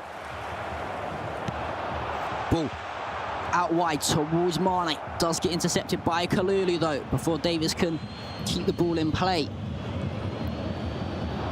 Davis into Grevenberg. Tell does get intercepted by Tonali. Tonali switch a play out towards the left-hand side. Rafael Leao wins that, knocks it down to Origi. Upamecano a little bit too over eager and keen there, just crashes through the back of the forward. And that's going to be the first free kick of this game. 70% pass completion rate across the board. That's probably some of the highest I've seen throughout the competition thus far. So these finalists in the eFootball Women's Open definitely know how to keep the ball. I think that was actually a problem with the game mechanic. It didn't just flick onto the player in time. But the ball still at the feet of Bayern Munich. 35 minutes gone. We're just a third of the way through the game. The offside flag does go up and it will be restarted by the Italians. And this is it's been a real close competitive game thus far. Yeah, 0-0 as we continue. Every single time that Georgia punches forward, Emzy is there to win the ball back, and it certainly feels like they've had a better time in this final game of the series. Yet again, caught offside in this one, literally by inches. We had the offside rule renewal discussion yesterday. It's probably going to take a while until it's actually going to come into effect across all leagues. I was just scared for a second as Jan Sommer was frozen on the goal line and took a little bit to react, but all fine, all good. Long clearance out. And can Emzy take advantage from it? Great defending here. And the chance to get the ball clear, but only for a bit, as Georgia's not able to clear their own half. Steps in from Matthias de Ligt though, just too strong for Divock Origi. A few moments remain here, plus additional time before we head in at half-time with a potential another stalemate on the cards, or has Milan got another chance that they can carve out? Diaz whips the ball into the box. That's away from Cancelo. Upamecano goes long to Tell. Great flick onto Mane. Mane tries to play a switcher play over towards Serge Gnabry. That's going to be swept up. But Bayern get the luck. A minute of additional time has been played, but I think the ref will let this attack be seen out. The ball trickles through to the keeper, and we are going to go in at a stalemate at half-time here, when the ref decides to blow his whistle. Just the 3 minutes, even though it was only one additional. A real good competitive first half of football there, Tyler. Yeah, and it's been really interesting because, yes, it's 0-0, but I feel like there could have been goals on either end. For Emzy, she certainly had the chances. On the other side, Georgia, it's been more along the lines of, yes, getting into position, but not really into those finishing positions. Pretty much the carbon copy we saw in the first game, with the fact that just getting there, but not quite getting into the finishing position to make it real dangerous. So 0 shots thus far for Italy. 2 or 3 here for GB and for Emzy. They've been doing quite strong. Just need to actually get those goals scored rather than just getting the shots on goal. Ball falls to the feet of Diaz. Diaz out to Messias. Messias inside to Divock Origi. Origi to Diaz. Diaz to Leao. Leao through to Messias. The chance! Great save from Jan Sommer! The first big chance in this final. goes to the way of the Italians. But the Swissman stands tall, beats it away for a corner. Cross comes in, headed away by Upamecano here for MZ, but a secondary chance, and that lands in the back of the nets and puts Italy up for a first place here in the women's competition of the e-football portion of the European Games Esports Championships. And you can see the coach there on the right side of your screen as well, calming down, saying, yeah, you basically just need to bring this over the line now. First shot hitting the target, and first goal for Georgia in this final game of the best of 5 series. Still a decent amount of time on the clock though. 40 minutes left. 30 minutes left, sorry. Great to see my private education's gone a long way. As I love this, I love it from Italy. The small minor getting their heads and the mental checks that she's just given Ems to say, I'm just going to hold the ball, because usually that ball would go straight back out. But it doesn't matter though, because the ball's now at the feet of Tel. But Tonali, he's so solid. And that's why some of the biggest clubs in Europe wanted him. And no, I didn't just call Newcastle a big club for anyone asking. But either way though, ball is turned over to the feet of Tel. Tel tries to slide through Serge Gnabry, but Bakayoko is there once again to... Oh, sorry, that was Tamori. Just gets the foot in. Getting a bit scrappy now, but Mane does have the ball at feet. Slides it into Joshua Kimmich. Kimmich to Mane. Ball into the box. Header away, does fall to the feet of Diaz. Goretzka can't close the pressure down. Dillet has to win the header, doesn't. That's going to allow Origi to burst through. To switch of play now to Rafael Leao. Cancelo, luckily, has got a decent amount of speed in the locker, to say the least. And if you're Georgia right now, you're suiting for this game. You're suiting this super scrappy affair now. You're just going to keep the ball. The frustration's going to start to set in for Ems here, because every time Milan get the ball, all they've got to do is keep it, right? Just be super tactical, win the ball, keep the ball, and you secure yourself a gold medal. But Ems might have something to say about it. Ball goes through. Gnabry, is this the chance? Tamori comes across, cross to the back post, and straight into the hands of Mannion. Got to do better in that situation, Tyler. Yeah, but just booting it forward is Georgia, almost winning that heading duel as well. Steals the ball off of Goretzka, but Bayern quick to recover here for MZ as well. Maybe, just maybe, there's still a decent amount of time there, but just not really the players coming forward. At what stage to try to go for a break and try to change up to just throwing everything at Georgia? I think it's now. I think you've got 10 minutes left. You know, that's not a long time to work with, especially if you go 2-0 down. Luckily, Cancelo comes across as the last man. Got to win the header here if you're grabbing back. You do. Can't win the second ball, though, but the third ball drops. Oh, the ball's got to go forwards. Tells one-on-one. The eye of the needle pass just not there from Ems. The big problem there is I understand what they were doing, just because the fact that obviously Tel, he's been on the entire game, and his stamina would have been down the drain anyway, so he wouldn't have been able to actually win a sprinting duel. Obviously, Ems has gone full-out attack mode, as you do at this stage of the game, especially if you don't get the ball to go out, and you cannot make changes, and now even conceding a second goal, and that might just be the final nail in the coffin. And the first place secured, I'd expect, for Italy. It's magic from Milan. It's incredible from Italia. And the Italians are just a few short moments away from claiming gold here in Katowice. It's do or die now. I mean, it's just, there's just not enough time, Tyler. There's just not enough time. We're talking about probably, what, like 60 real seconds compared to... I just can't see it happening. It's been a long grind to get back to the finals for the Italians. They went through the lower bracket, and they are just a few kicks of the ball away as Bayern get us back underway. They've almost instantaneously got to score from kickoff in order to get back into this. A free kick. And that buys time. But it doesn't make sense. Even if they score, though, all Italy do have to just do is keep the ball, right? Yeah. Well, it all depends, of course, on how much injury time we get to see. I expect probably 2 or 3 minutes. But yeah, as you say, obviously just have to hold on to the ball, but they need to score here. It's just not going to happen. Ball bounces through. You can now take time out of the game by holding on to it for a little bit longer on the goal kick. Does boot it forward. And even wins the header. So yeah, at this stage of the game, you can literally just, run towards corner flag as well. Is even going to swing it in. And losing the ball. Might just be another goal as the defender fails to get back up in time. However, I think Upamecano was there to get that clearance on. Everybody looking to come forward. 3 minutes of injury time.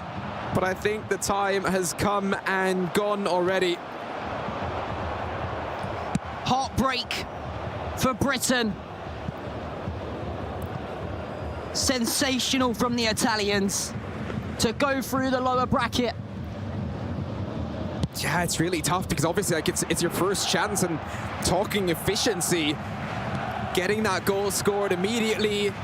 Ems did have a couple of chances, but just wasn't able to find the back of the net. And that will be game. Georgia will be your first eFootball Women champion here at the European Games Esports Championship at the inaugural edition here in Katowice. And what a run as well to win the opener against Ireland in the championship, in the playoffs, then lose against MZ and complete the revenge arc by coming through the lower bracket. Something tells me that this could be the start of a fantastic long rivalry between these two players. Off the server, both players are absolutely fantastic human beings to be around, but in that server, they do not like to lose. It's commiserations for Great Britain, but you've got to say, if you look at the grand final overall, I do think the better player on the day won. I think it was one of those situations where, I can't remember who it was.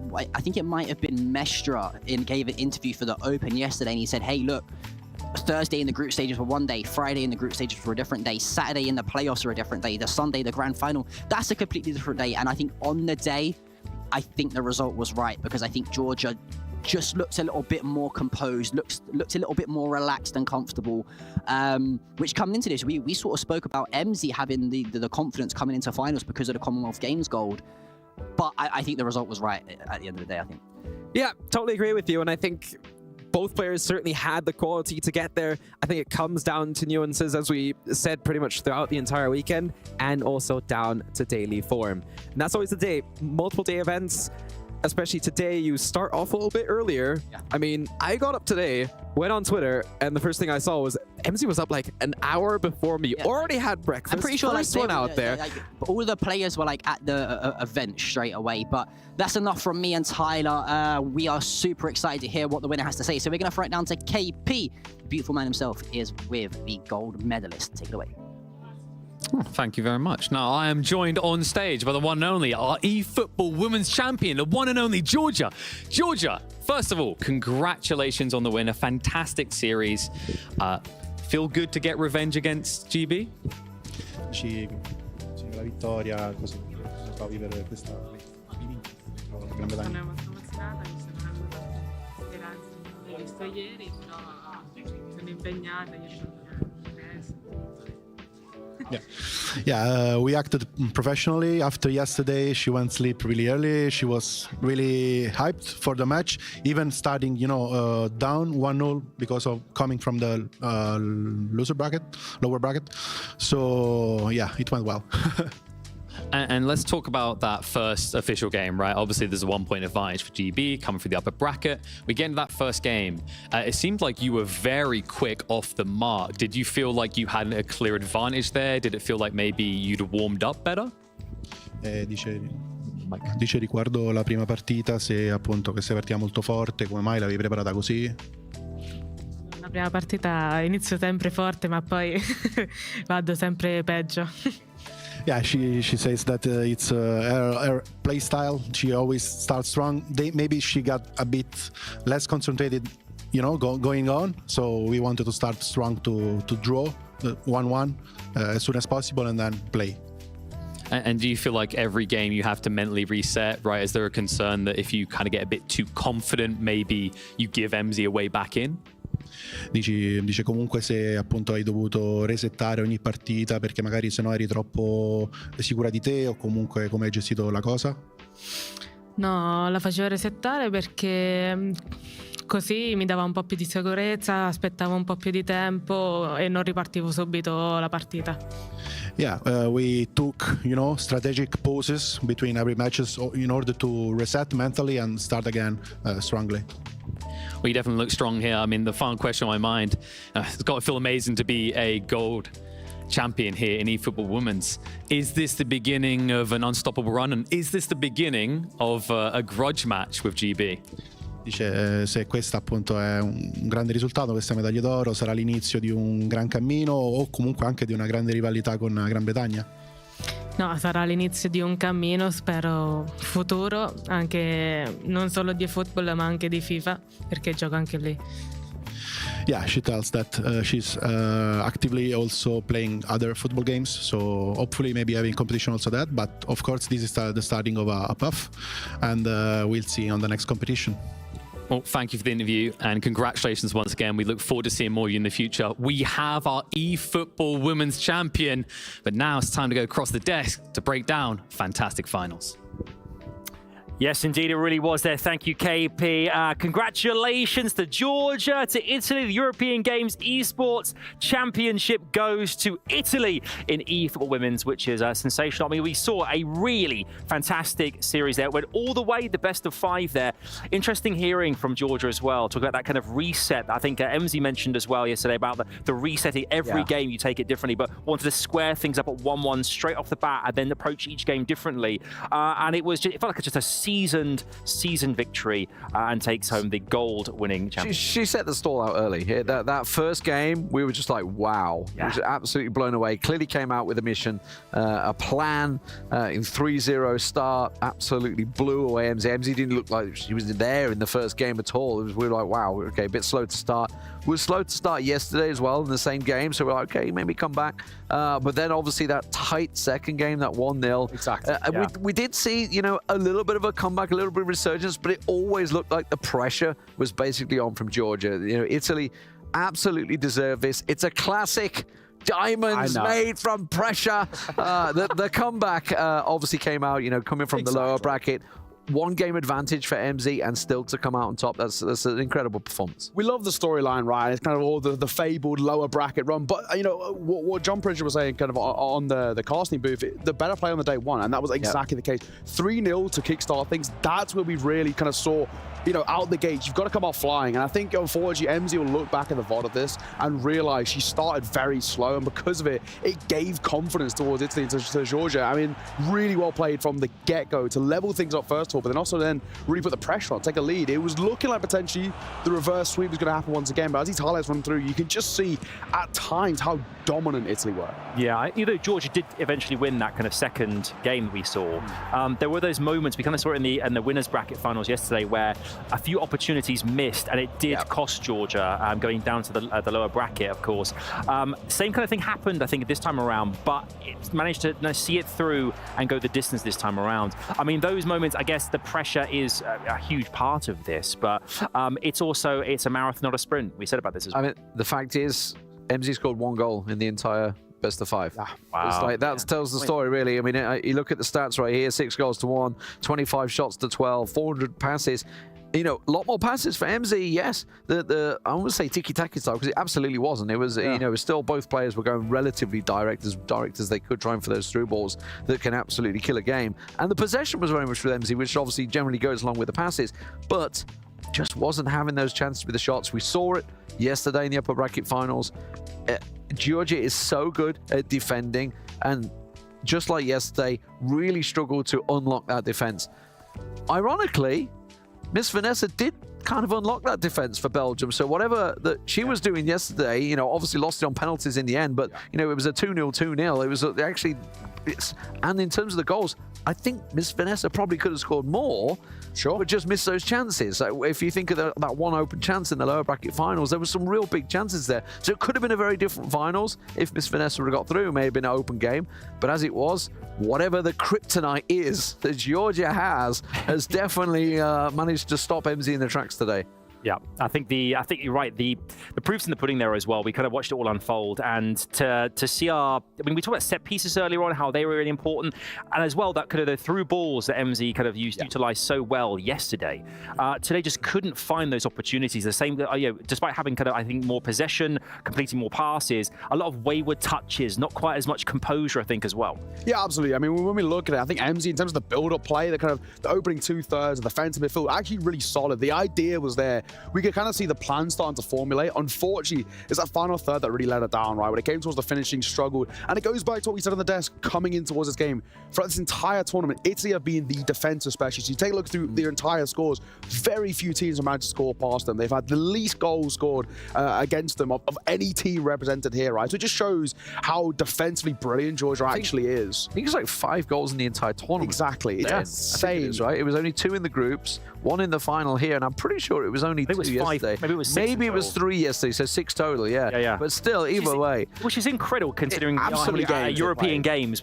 She played 8 yesterday, 4 today, however many in the groups. That's a lot of games. 12 in the groups. 12 games. We're talking about selected players on each of these nations to represent their countries at the European Games here. So by no means is it an easy task to even get to the kind of the final 4 here. Yeah. And to manage, I mean, you see the journey there as well. We saw the bracket a second ago, starting in that winner's bracket, then coming down, then having to go all the way through the lower, back into the kind of like the winning kind of grand finals again there as well. We saw it yesterday, a lot of players. It's a long process here. There's a lot of games. Yep. But that first group we saw, I think to a degree, the right kind of 2 competitors were in the final because they scored the most goals. The group, they dominated so much as well. Yeah, I mean, considering what Ukraine and Montenegro had, 1 goal scored and 2 goals scored for them against Italy and the UK. It really wasn't. It was a very one-sided group. It's like top heavy. MC scored it. Yeah. Oh yeah. Even then, there was no goal as well. So it just shows. A bit sorry for her. Scored one for her. So it even shows kind of how top heavy that group A really was. And like you said, rightfully so. We kind of got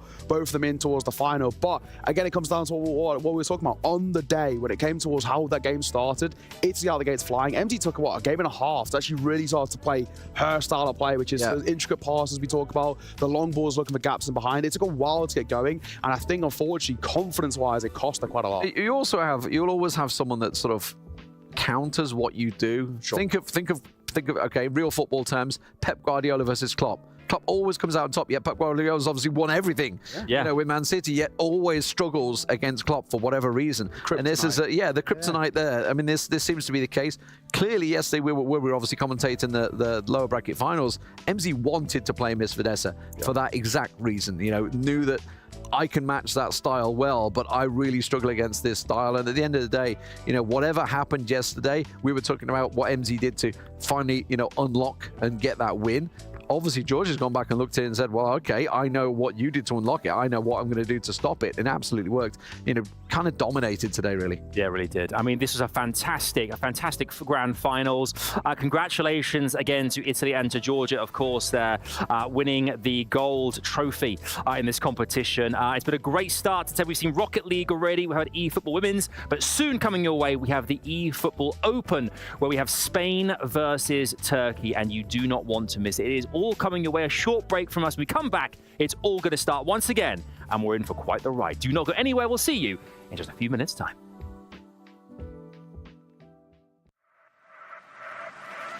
Walking tight, say the lightning, like how you move.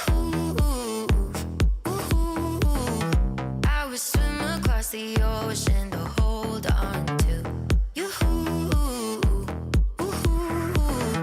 I don't know where you've been, fell right out of my head. A dream, swear you're made for me, making my heart a mess. Kisses like electricity. Feel the energy, give me vibrations. Been a long time without you, no been blue without you. Na na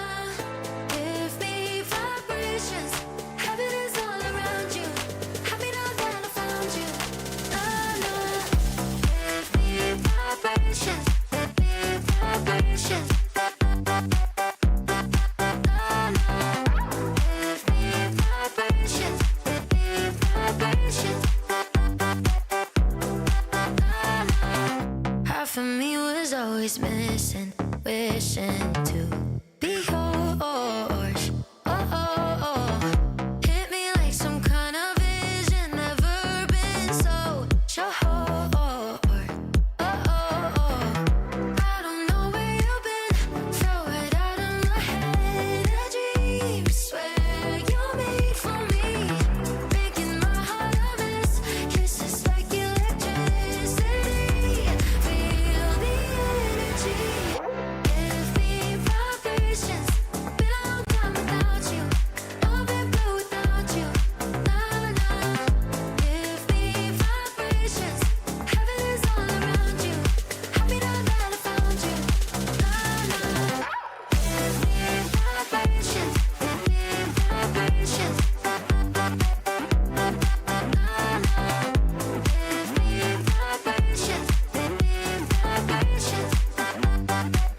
vibrations. Can't believe I found you, baby. Come alive.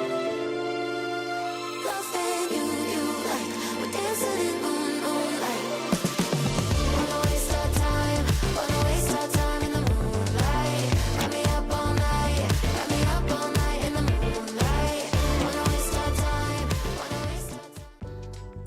Hello there and welcome back in to the European Games Esports Championships 2023. My name is Adam Savage. Delighted to have you here with us for the eFootball Open Grand Finals coming your way very shortly. I'm joined by Tyler and John. Lads, I'm still trying to find out the best way to stand here after this time, like kind of tripod fingers. Leaning forward is a bit too weird, but it's good to have you both here joining me back on the desk because you've just casted the eFootball Women's Grand Finals. What was that experience like? I mean, it went the entire distance, best of 5. How was it for you guys, your perspective? Yeah, I thought it was quite enjoyable again. Literally, from the start, Georgia coming out running once more, same as they did in the first game of the upper bracket final yesterday. Getting that 3-0 start and maybe putting MZ off a little bit.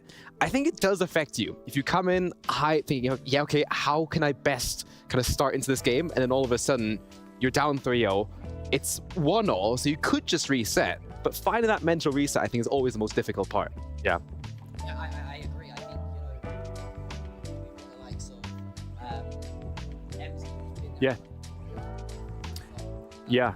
I think with the bracket as well, we see on screen here as well, the Commonwealth was superb work from MZ previously. Couldn't go through though, sadly, and get the gold here at the European Games. However, fantastic work from Georgia, Italy, to win the gold as well. But I mean, we're looking now exactly what's going to happen in the eFootball Open with our men taking part here. And we have ourselves Spain and Turkey, of course. Mestra having a 1-0 lead right now going into this, being the winner of the winners bracket there as well. John, this is going to be a serious matchup. Two amazing competitors. We saw yesterday, I mean, the grind from the women's game was pretty real with a best of 5. Do you think it's going to go the distance here as well? I think so, yeah. I think we're going to get a few more goals, but I think we are going to go all the way.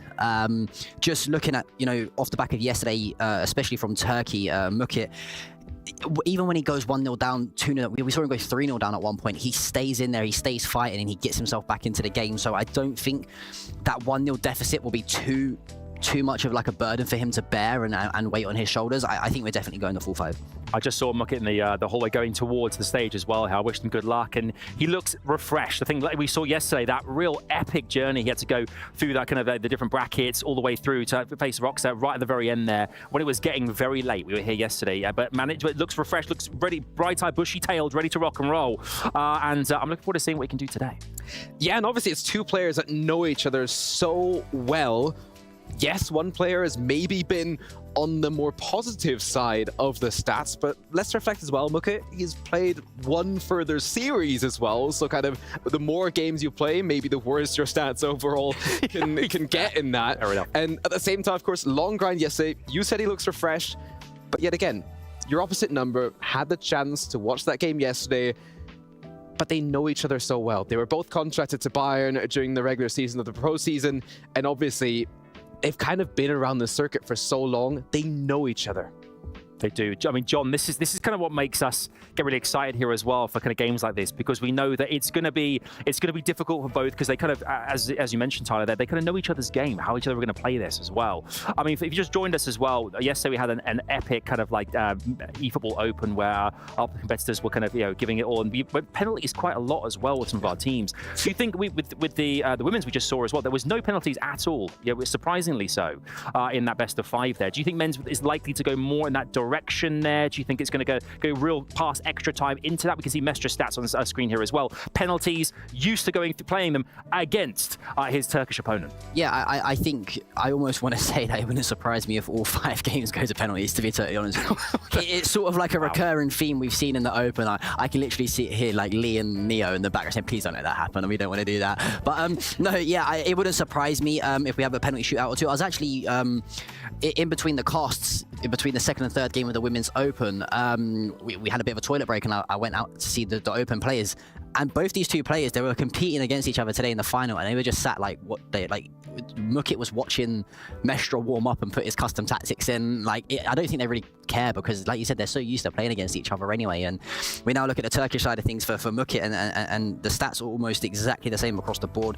The penalty shootouts were lost, obviously, to Spain earlier on.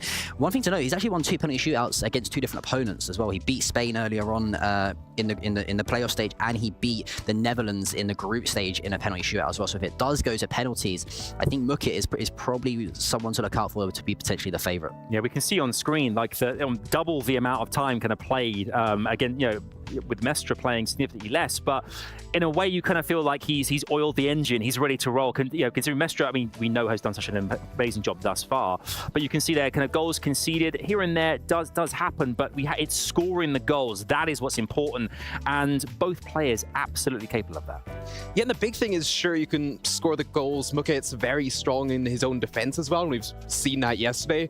Might not be as aggressive going towards goal, but at the same time, he knows how to score, and a lot of times it's just been very, very tight margins. And of course, that's the reason why all of these games went to penalties in the end, is because it comes down to the wire. That's right. The best of the best. We had 28 nations represented originally, and now we're down to the last 2 here in this competition. We're getting news that our grand finals for our European Games Esports Championships featuring eFootball and the Open is ready to go. We have our 2 competitors standing by, and it's about to get very, very spicy indeed, with a best of 5 coming your way. Let's head to KP on the main stage as we get things underway.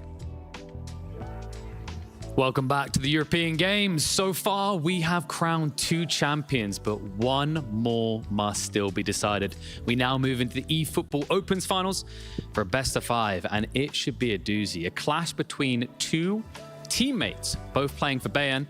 And the first player to take to the stage, well, he's a talented beast. In fact, he plowed his way through the upper bracket. He looks like an unstoppable force. The representative for Spain, it is, of course, Mestra.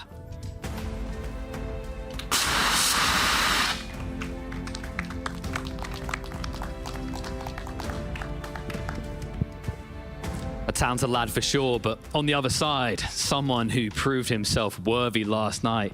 He managed to knock out one of the favorites in the Serbs. He finds his way here into the finals up against a familiar face.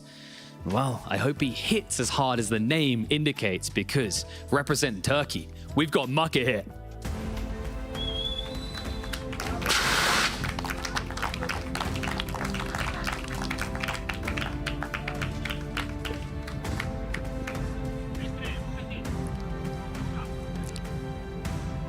You can see the brotherly love. Look at it right there.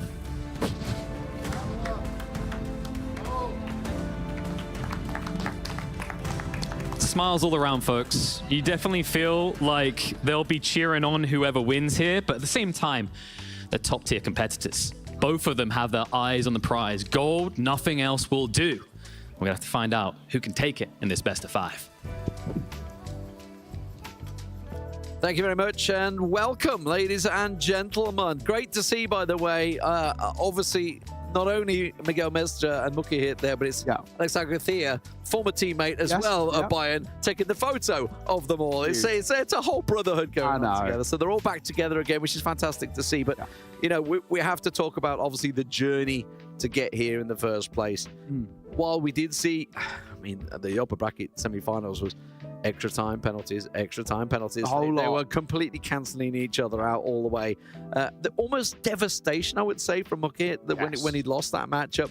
Had to go through an absolute rigorous run once again with Rockstar. I know, and that's the big storyline that we're going to be talking about is the length of day, I guess, for Muka here, right? That even that game against Rockstar, he had to work there. Extra time and penalties all the way. Even It's the after story he of the won, day. he was sort of, in a way, slightly dejected. I don't think there wasn't really any celebration. It's been a marathon of a day for Muka hits. But now we're expecting a marathon of a game here in this best of 5. Now, of course, for Miguel Mestre of Spain, he gets the upper bracket advantage, so he starts 1-0 up in the series. But as we've just seen in the women's, we're expecting that to cancel out for the most part pretty much immediately. We expect this to go the full 5. These two sides are inseparable. The last time they played in that upper bracket game, we saw it go to penalties twice. So we'll have to wait and see how things pan out. Yesterday, of course, as well, they both were picking into AC Milan, even though, of course, they represent Bayern Munich in their kind of domestic kind of competitions. We understand why they're going towards AC Milan. You know, any change they make with FC Bayern Munich, the other one's going to know immediately what they're doing, why they're doing it, because that's what they do all season long for their respective club.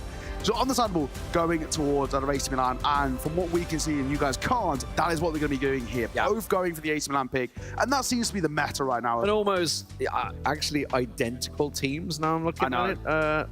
Now Bakayoko, okay, so one's playing DM, Bakayoko, one's not, so slightly different tactics, that's about it. Yeah, but actually in terms of players, almost identical. Yeah. So your guess is going to be as good as ours as to who starts where. Exactly. We got to figure out which one's going to be playing in what kit. Who's home, who's away, I guess. Preferably, they would stick with the same color. It's almost like that would make sense, right? That one would stay as a white color and one would stay as maybe the Milan colors. Yeah. But common sense may not be on the cards here, and things could well change. So we need to find out who is who. Let's see. We are underway, though. Quick in towards this game. We're waiting to see, of course, get the confirmation about who's starting in what colours. Of course, AC Milan on both sides. And it's a very quick start here. Messias is on. Pressure from Kalulu, the defender. It just trickles out for a corner. Yeah, and we saw yesterday, corners are deadly. Deadly at this Open Finals. We saw him so many times yesterday. Goals coming early. A near post just flicked out, but it's not cleared yet. And now the danger moves to the midfield.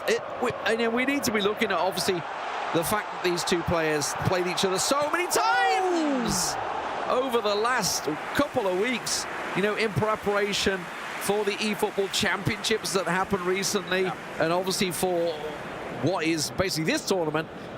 You know, both Bayern players would have been practicing with each other. That's the whole point of being stable buddies, effectively. You use each other to practice. The two top quality opponents to help out, but it also means that coming into this game, they kind of know exactly how the other plays, what they're going for. Even the little adjustments, you'll be seeing it whether they go attacking, defensive down the bottom of your screen.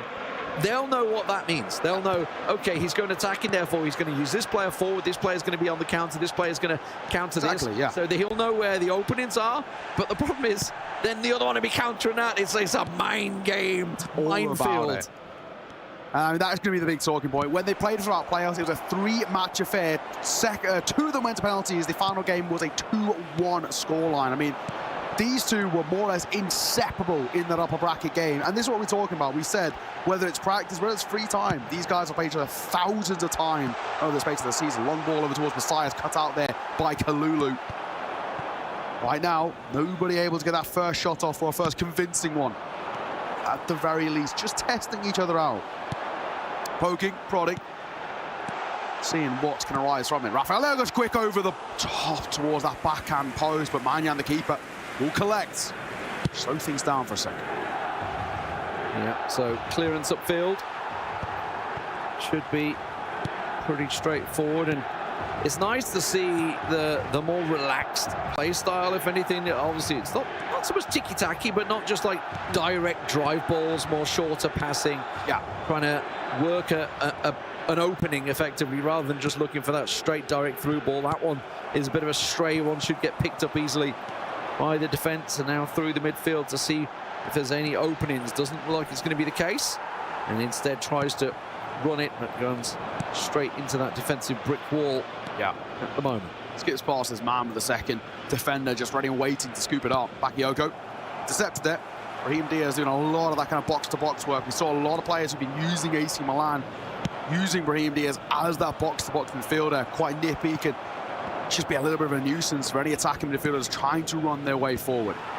Banaka towards Rafael out towards the wing. Messias will collect. Tries to get past his man, but can't really do anything with it. That's Dior and Adli work together to try and move this one up the field here. Slowly but surely.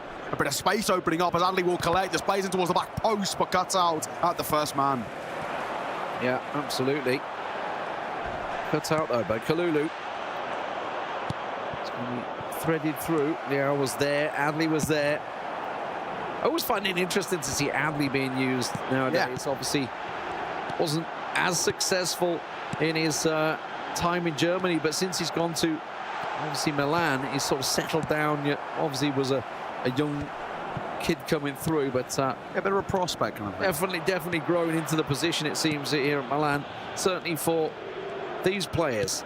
Here is Adli, great through ball, manages to find a real big chance here, skips through, rides the tackle. I think he might go for the shot here, he tries to cut it back. Keeper was there all day, every day.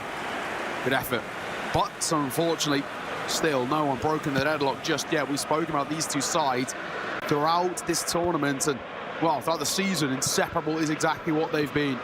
Adli scoots back towards Bakayoko. Once again, can slowly start to move it forward. Tonali, misplaced pass, intercepted. Banaka, he himself will drop a little bit of a stinker in towards Adli. Space to work with. Leo will collect, looking for the shot, but just smothered there by Thor. Diaz not going anywhere with that one. Through Tonali. Looking at the moment as though I would say it's continuing where we left off yesterday. Absolutely. In terms of midfield battle, cancelling each other out. Seems that every time someone gets an attacking position, it's easily read, easily cut out. We are seeing the double defensive midfielders working well. That first little chance did manage to work its way through. Counter-attacking opportunity perhaps here. Liao will go down the wing, but there's no support for him. Puts it through, tries to go for the loose ball, but the keeper comes off his line. Manyan. Interesting to see, by the way, they're using different keepers. One using Manyan, one's using Tatarasura. There you go. I can't quite get it's the Turkish pronunciation. Yeah. I'll have to ask Muki exactly how to pronounce that one. Look at the stats though, half-time. 52% to 48% in terms of possession. One shot apiece, only one on target, the other not. I mean, it just shows, again, it's a very, well, for lack of a better term, cagey affair to kind of open up this game. Both are just poking and prodding to find gaps, find these little kind of intricacies of weakness into their opponent, but nothing really being given up just yet. A couple of changes will be made as expected. Of course, the interesting thing about this eFootball, you can actually see your opponent's changes, so it does make you kind of have this ability to adapt on the fly. Yep. The second half underway, still waiting for that opening goal, still waiting to see who is going to kick-start this grand final with the positive notes. On ball to Nova. Yeah, it's going to be a slow and steady one.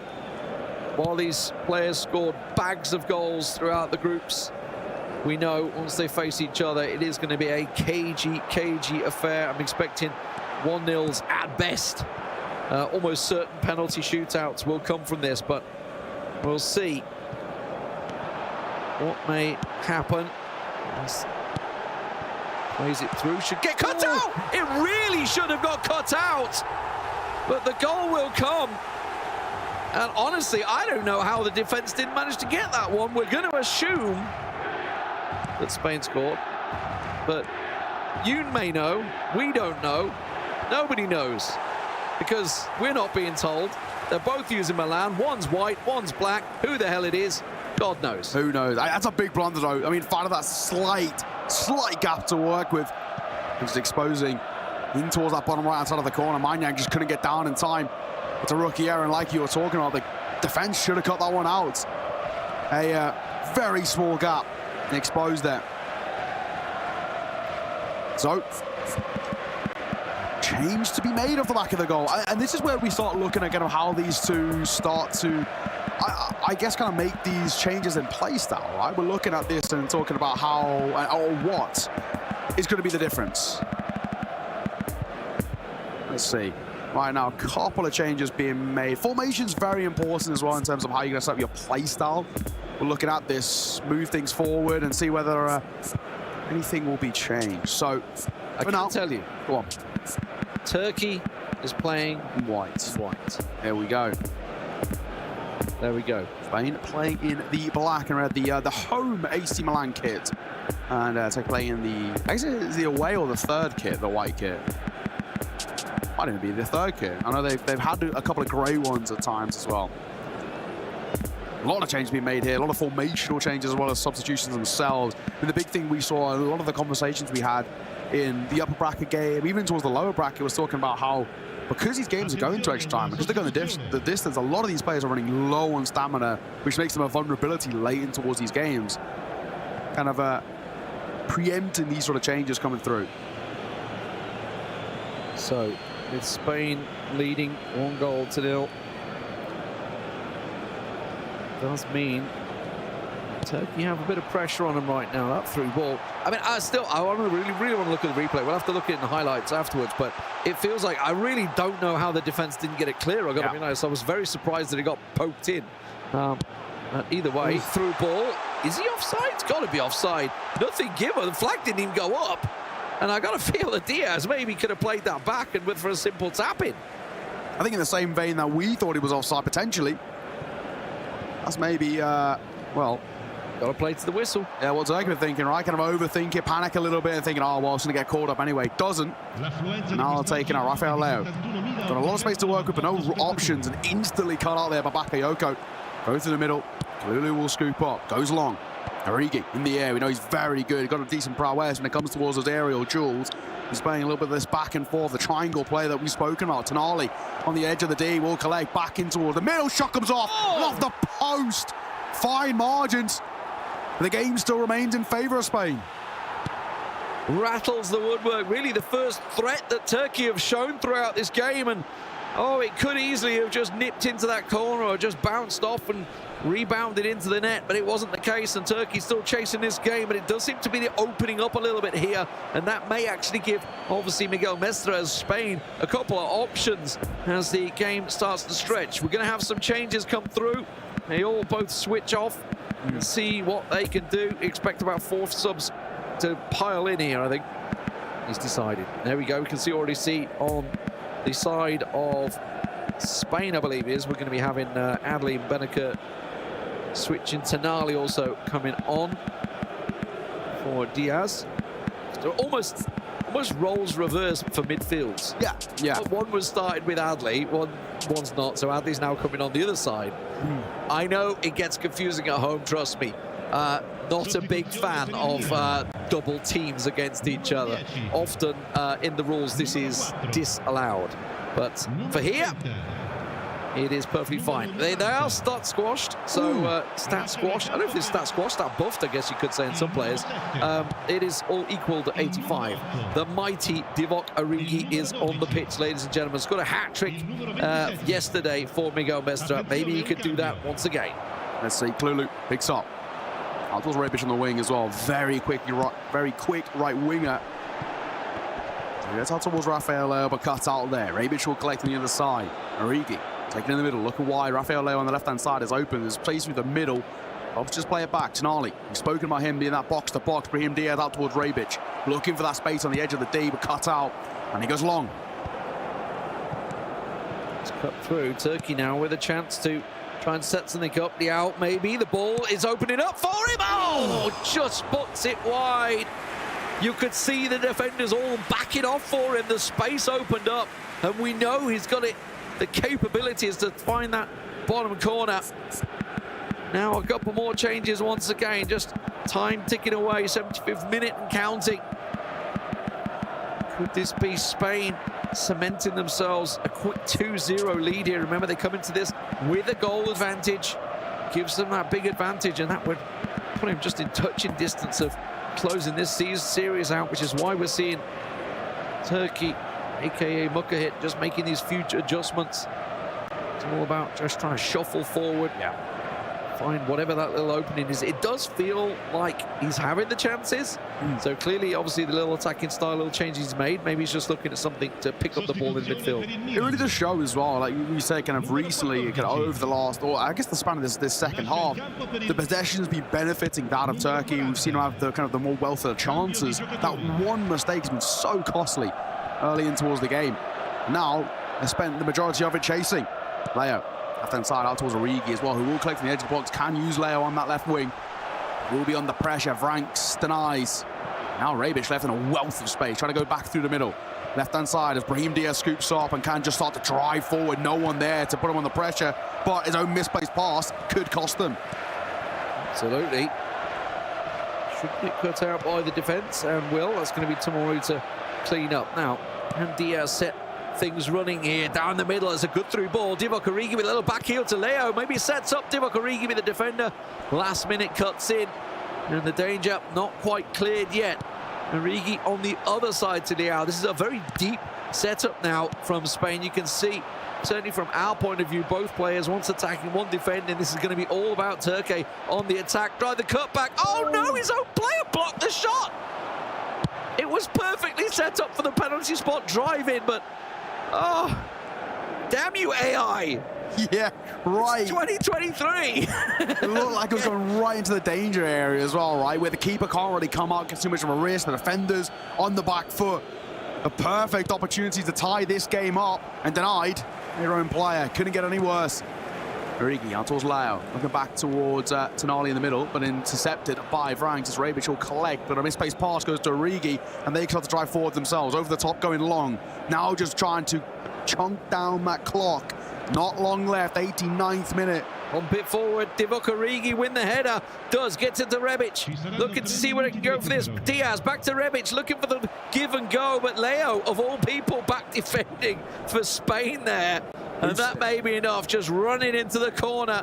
Get it as clear as you can. There's only 2 minutes left. He has to get the ball in an attacking move for the extra time to sort of trigger and not blow the whistle. Loses the ball. That is going to be game number one, going the way of Spain. A fantastic start for Miguel Mestre, exactly what he's been looking for. And that will take the series 2-0 with that upper bracket game. Just about the perfect start he could hope for. Absolutely, and it all comes down to one mistake. It just shows how the finest of margins in that one there. And we'll take a look back to that goal at some point and talk about how, again, the defenders should have got there and cut it out. A small gap opened up. Miguel Mestre, you can't give him any sort of opportunity, no matter how big, how small, he will punish. You gotta say as well, for Mukkahit and Turkey, I think he had the wealth of the opportunities, a lot of chances, and hits the post on one of them, goes just about wide on another about 10 minutes later. He'll be kicking themselves not to have at least tied that game up, if not taking it further. Spoken about it. All you have to do is be clinical on the day. And that is now putting a wealth of pressure on the shoulders of Mukkahit from Turkey. 2-0 down in the series. And Miguel Mestre of Spain just needs one more. Let's have a look at this. Just, how did the defender not get his foot on that? I mean, it looked unbelievable. I still don't know that's not offside either.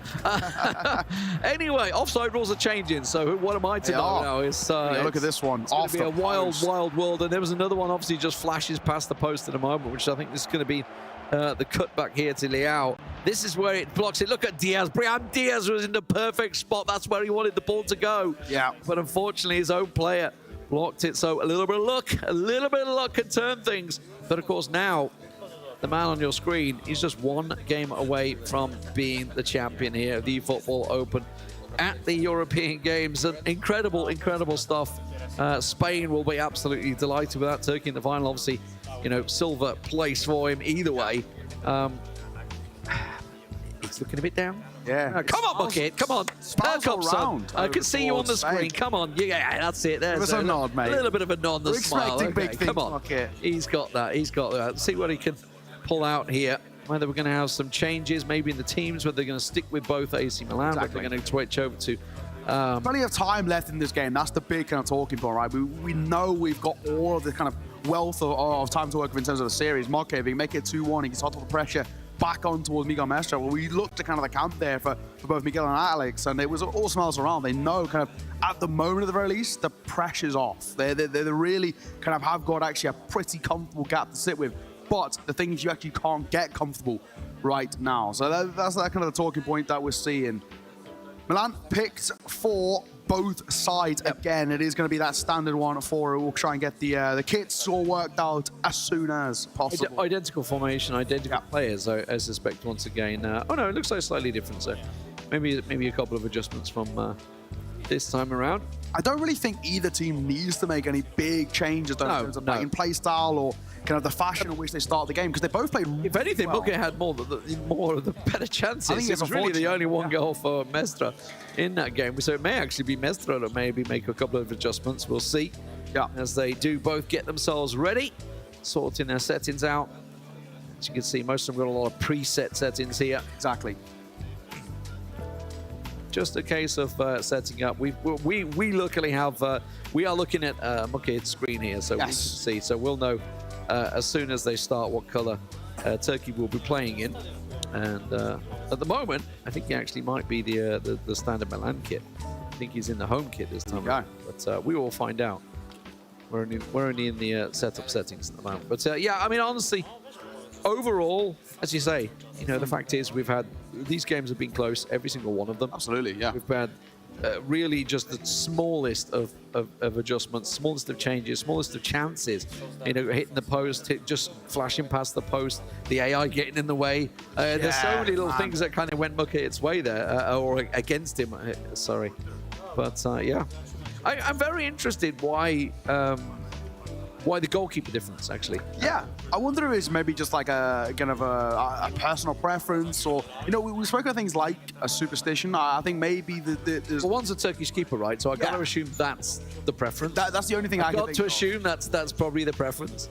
Instead of I've seen Manya make a few blunders. I have seen over the past few days. And maybe there's also where maybe just things like maybe in terms of diving or reflexes. Because obviously, while their stats squashed 85, the individual stats, whether reflexes or diving or handling, are all actually a variety over the board. So preference in that sense. But we're about to get right underway. Right. So they have switched. Okay, so Spain is playing in the white now, Turkey playing in the black and red, just to keep us on our toes.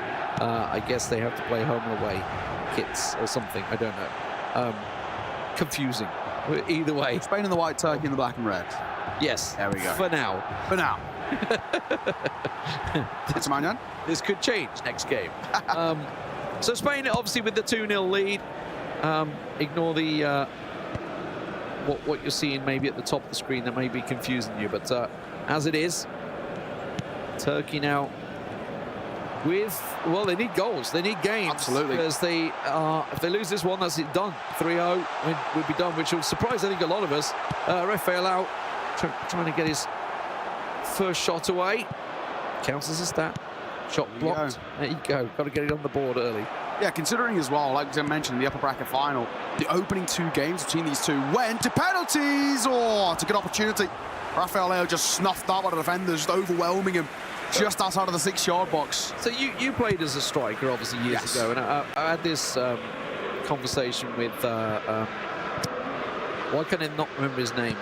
I did a couple of tournaments with him, used to be defender for America. Ooh, big chance, good flashed across the goal. He was always talking about the first shot. First shot. It was like, and it would be, even though he's a defender, the team as a whole would be like, we got the first shot. It's like a thing. The whole team, even though the defenders, the goalkeepers, would be like, obviously you're not involved in the play, you know, or maybe you are, maybe you've done a killer through ball, who knows? But it would always be like, we got the first shot off. Huge confidence booster. And I think as well, the other side, we're going back to the second. It's a great opening goal to kickstart things. Lovely skill move, just gets past his man on the left-hand side, opens it up in the bottom right-hand corner, was gaping. What a start here for Turkey. So good he got a trophy, and that's what he's looking to get right here in the European Games Esports Championships. Turkey with the opener, something they've been looking for, something they've struggled to get throughout the upper bracket finals as well. They were struggling to find those goals, and it's something he really wanted to get going here. What will Spain's response be? Well, it's as simple as you get a bush off the ball by Tonali. Yeah, Turkey so far absolutely dominated the run of play. His opening 20 minutes have all gone the way of black and red. This has been a brilliant display. I mean, at the moment, Miguel Mestre of Spain just struggling to get out of his own half. Every play, nothing going his way. Cut out immediately. Tonali collects. And it falls unkindly as Theo Hernandez and Brahim Diaz start to move it forward. Junior Messias, the youngster, may I say. Forward, left-hand side. Bit of space to work with, trying to go for a ball over the top, but it actually tests. Wow. The keeper nearly trickles through. What is going on at the back? Turkey had a bit of a calamity there. Oh my word. Didn't expect that one to go muscled out for a corner in the end, and we've seen how good Algeciras, well, he is good, but Miguel Mestre is from taking these corners. Not quite the case. Went a little too deep on that, too heavy on the button, the power. Now a chance, a one-on-one. He's got runners, overlappers. They've got more men forward here. This is deadly. Adley with space to shoot. Goes for the curled outside of the shot, but that's just always going to be bread and butter for the keeper. Adley trying his best charisma impression there, the outside, the boot in the box, though. Adley could get another shot at it. Second time of asking, same result, denied by the keeper. My word, we've talked about missing clinical shots, and they are two absolutely crucial shots he's missed and should really have buried there. May well be kicking himself for that one. He's got to get mindset back in defensive mode, though, and he will manage to clear it quickly, but this game has opened right up. Absolutely. Still, like we've spoken about, it's been the story of this series, the wealth of the opportunities going the way of Turkey. This time, this second game being played, third overall, is benefiting him. Ball over the top, denied it, had a centre back to the keeper, scooped up and, well, calmed down. This is the big thing. It's time to work with now for Turkey. Just need to rush things. It's just dawned on me. It's actually Mukit is using Manyan, right? Yes, so he's not using the Turkish keeper. I don't even know the reasoning for it now, though. And I thought that was the reasoning I was trying to think of, and I just realised it's Spain using him. So that's what's confused me. That's a great ball through. How? It's offside, surely. Yes, they missed it anyway. But either way, I don't know how he missed it. But only just. So now, okay, new FIFA rules. When they're coming out across the world, I think it's going to be a worldwide rule, right? The offside rule. Is that actually would have counted onside in 2024? Whole body was an offside. New rules as of next season. They've literally just been confirmed today. So, you know, you check Twitter or your news app or whatever, you'll be able to see it. When you think of like how many VARs we've seen with like just like the finger or the nail sticking out or a little bit of an elbow or something like that. That's all been ruled offside. It is going to change football, I feel, next season. I think we're going to see some big goals. And I think honestly, strikers that have seen this news will be absolutely loving it. Defenders will be waking up going, oh my God, this is going to change everything. For a tough one. Already they can't put their arms out. They have to come in like bloody poles trying to get the tackles in. And now they can't, because obviously the handball rule. And now they've got this. It's getting worse and worse for defenders, there's no doubt about it. But it's going to make some very entertaining football next season. I hope everyone's going to love that. Everybody who plays, obviously, these games is a massive football fan. Low free kick, denied by Manyan. It's a very deep ball over the top, and it actually nearly at that back post could have been a problem for the keeper. But it just trickles out for a throw-in. Go back to kind of that about the offsides. I mean, I know when I was playing football, we were always told as strikers to essentially always start offside because it was annoy defenders. Because the defenders will turn and always run back automatically, so you're in that offside position. Some of them would instinctively kind of keep you on side. Literally how Gary Lineker made a living. Absolutely. He was the predominant goal hanger. Didn't really move any further outside that 18-yard box. Essentially what I did for the first kind of I guess 15 years of me playing football was exactly that. You know, because you've got a bit of pace about yourself, you're not going to beat these guys in the air, but you know you can beat them for pace. If you hang around offside, wait for an opportunity, little zigzag and boom, there you go. It gives the mind game to the defender as well. They know that you're back there somewhere, so they always got it. They're always going to keep an eye out for you. They're looking the wrong way. And that left back plays you on and is just like, gotcha. So 1-0, half time. Turkey looking strong in this second matchup here.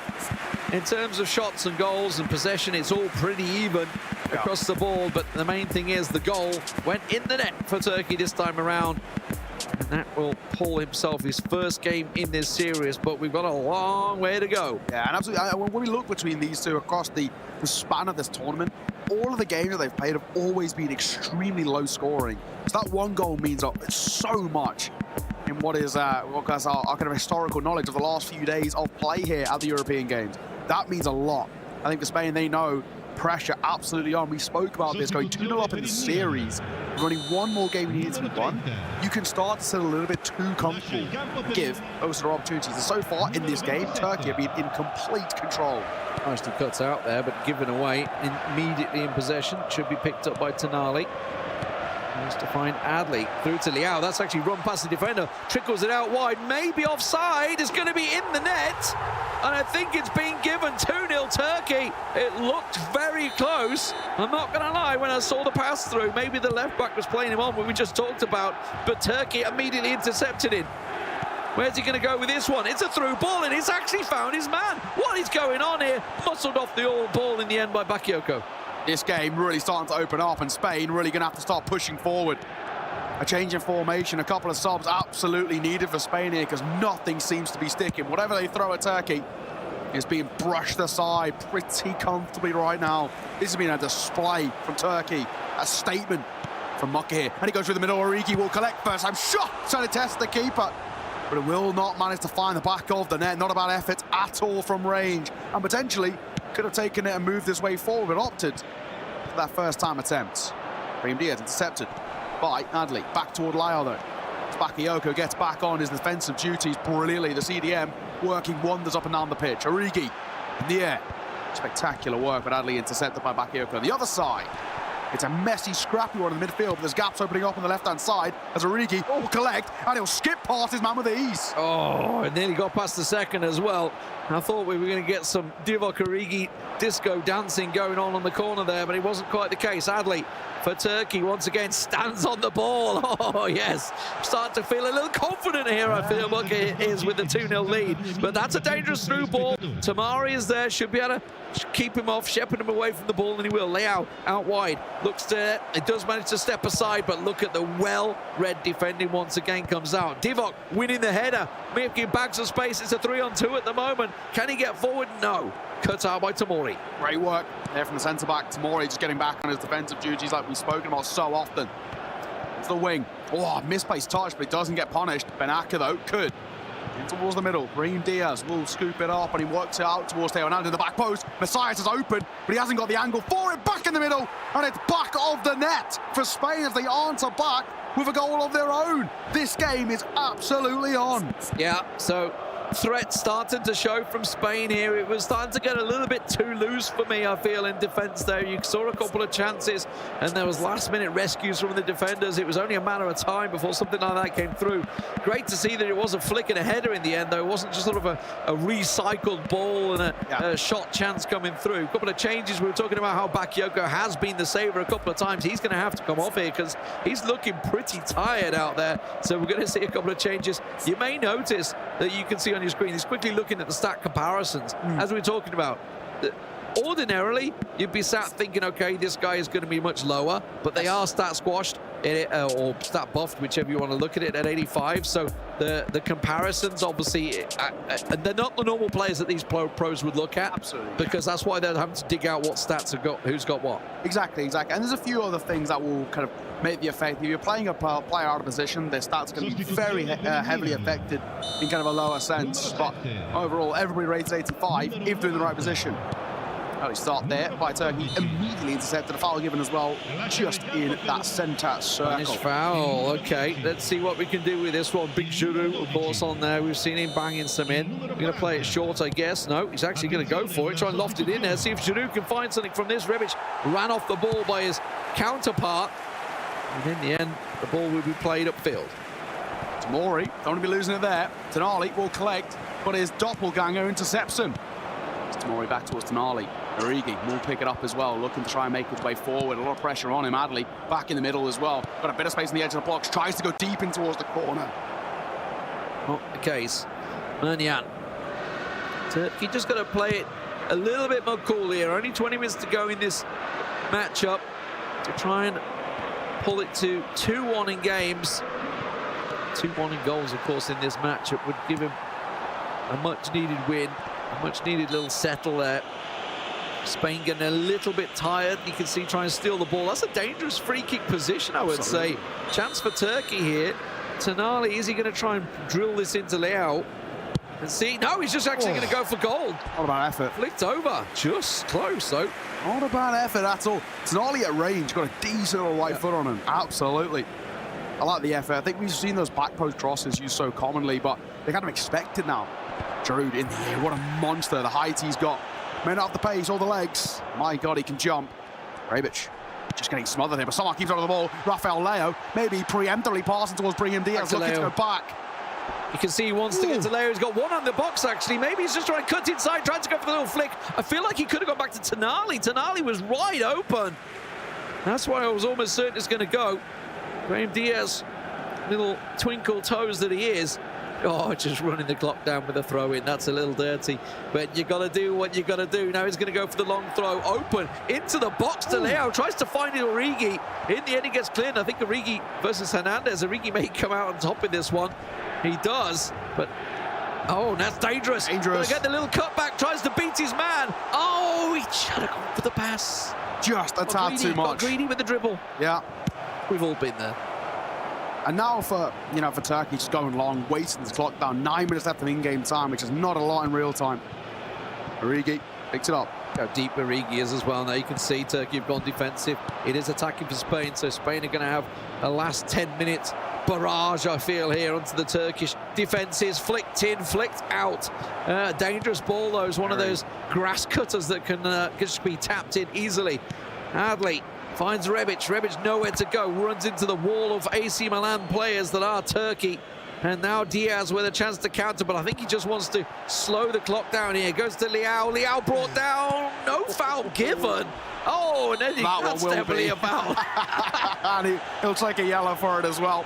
This game really started to open up. These two have been very much on the side of kind of cagey, defensive in terms of their play styles. Now it's opening up because Spain are really hunting for that equalising goal. And, well, Turkey and Mukhit doing absolutely everything in his power to deny it. Changes come through, and the expectations, of course, here in terms of the changes are going to be essentially Turkey sitting back, parking that bus, and seeing this game off. Rebic taking that yellow, but denying any attempt at a quick counter-attack, something which Vigo Mestre of Spain is very good at and very dangerous at too. And the big issue now as well for Mukhit from Turkey is kind of the exposure in the middle, right? When you go towards the wings, having players like Rafael Leao, or if you have a Origi, kind of, or trying to get that space in the wings, crosses in towards Olivier Giroud are always going to be an issue. No matter who you've got there, Tomori sitting back, you're going to struggle in the air against that man. Do not want to allow the set pieces, the crosses, to go the way of Spain because they can be so dangerous. Tonali up there, will win the ball in the air. And Giroud, he spoke about him being a target man. Look at the space by Rebic. He's on his own. A shot saved in the dying embers of this game, and that could be Spain's last chance. Gets the clearance. Origi just tries to slow things down. I think that deflected for a Spain throw. It did. Yeah. So Spain may actually get one last roll of the dice here. Where are they going to go with this one?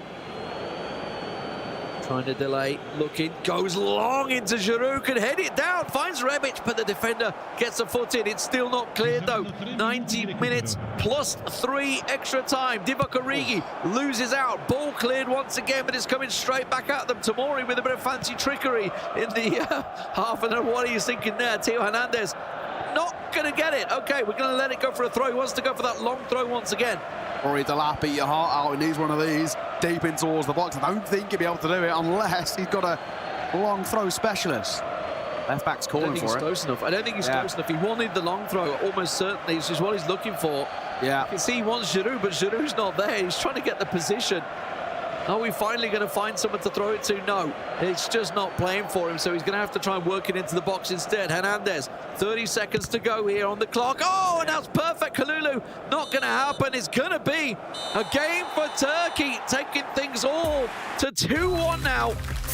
And a much-needed And you can see actually in terms of shots, 8 shots to 4. Much more open game than the first one. Obviously, was a cagey affair, much more open than we saw entirety of yesterday as well. Exactly. So Muckit gets himself 1 game back.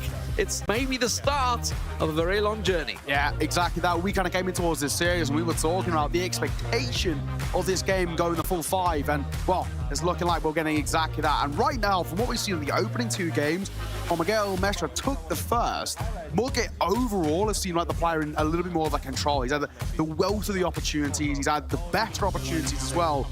And this time, they showed, right? I think he got, at times pretty unfortunate in that opening game, hitting the post, just going round the goalie. But this one, yeah, it was a much better performance. And from the get-go as well, going 2-0 up as well, really put the pressure on towards Mestre of Spain. But the game really did open up, and we actually started to see the real attacking prowess of Mestre. So maybe there could be even a kind of a notion and a nod to be a little bit more attacking for Mestre coming into his next game. At the goal there, Shizuaki was just onside, very close though. And this being the Spanish goal, came back, cut back header for the out. Yeah. But there could have been more. There could have been more. Rebic, shot blocked. How many times have we seen that deflected straight to the path of Origi that was there? But obviously the defender in the right place at the right time. So Muckit for Turkey, pulling one back here against the Spanish team. Obviously, if you guys have just joined us or, been watching the whole time, you're thinking, what you mean is 1-1? No. Upper bracket, which is Spain, came from, obviously, after beating Muckit yesterday 2-1 in the upper bracket finals. Yes, these guys have played each other a lot. They're also in groups together, by the way. They have played each other a lot in this tournament and before it. It does mean, of course, you get that 1-game advantage. So they've come into this one now 2-1 up for Miguel Mestre, the man on your screen there. The one with the headphones on, not the good-looking chap behind him from Barcelona. So, it still is match series points in favor of Spain. Muckit is starting this conversation about a reverse sweep. It's a very good previous game from there, 2-1 overall, but on paper, I didn't really show how well Muckit actually played. I mean, he really could have walked away with 3-4 goals. He had a lot of good opportunities. This is the big thing coming in towards this next game. What are the changes going to be like? I think for Mestre of Spain, he realized from the offset, he struggled in that game. That opening 20 minutes was all Turkey. And that's the big problem for him. He can't start slow the way he did in that previous game. He's got to come out the gates absolutely flying.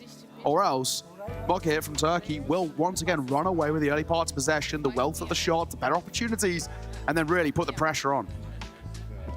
Okay. What are you seeing? Just a little tactical change from Muckit, and he actually saved one of the tactic changes. So he's obviously got something he wants to try. We'll see what that is. See how it works out, of course, as we get things underway here. So we go again. Could this be the game where that man on your screen takes it, the gold trophy? Yeah, trophy. And overall, or will Turkey come back? Seek revenge, evening up the series, taking us to a Game 5. We are live at the European Games Esports Championships, the grand finals for the Open Series for eFootball here in Katowice. It is Spain versus Turkey.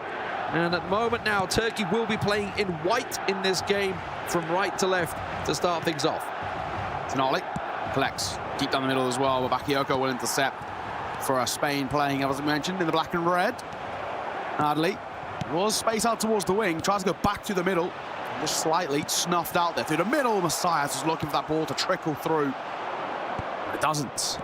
Bakayoko intercepted once again. A little bit of a scrappy one in towards the midfield. No one really getting the kind of this game at the scruff of its neck just yet. Well, if people's superstitions, which often they are in football, then you would say, so far, both teams have won in the black and red. So that would mean Spain would win. But, we're not superstitious here, right? Right? Are we? No, absolutely not. 10 minutes gone, not a great deal happening. Just a little bit of back and forward, bit of positioning, bit of posturing. Both teams just, once again, trying to find their feet.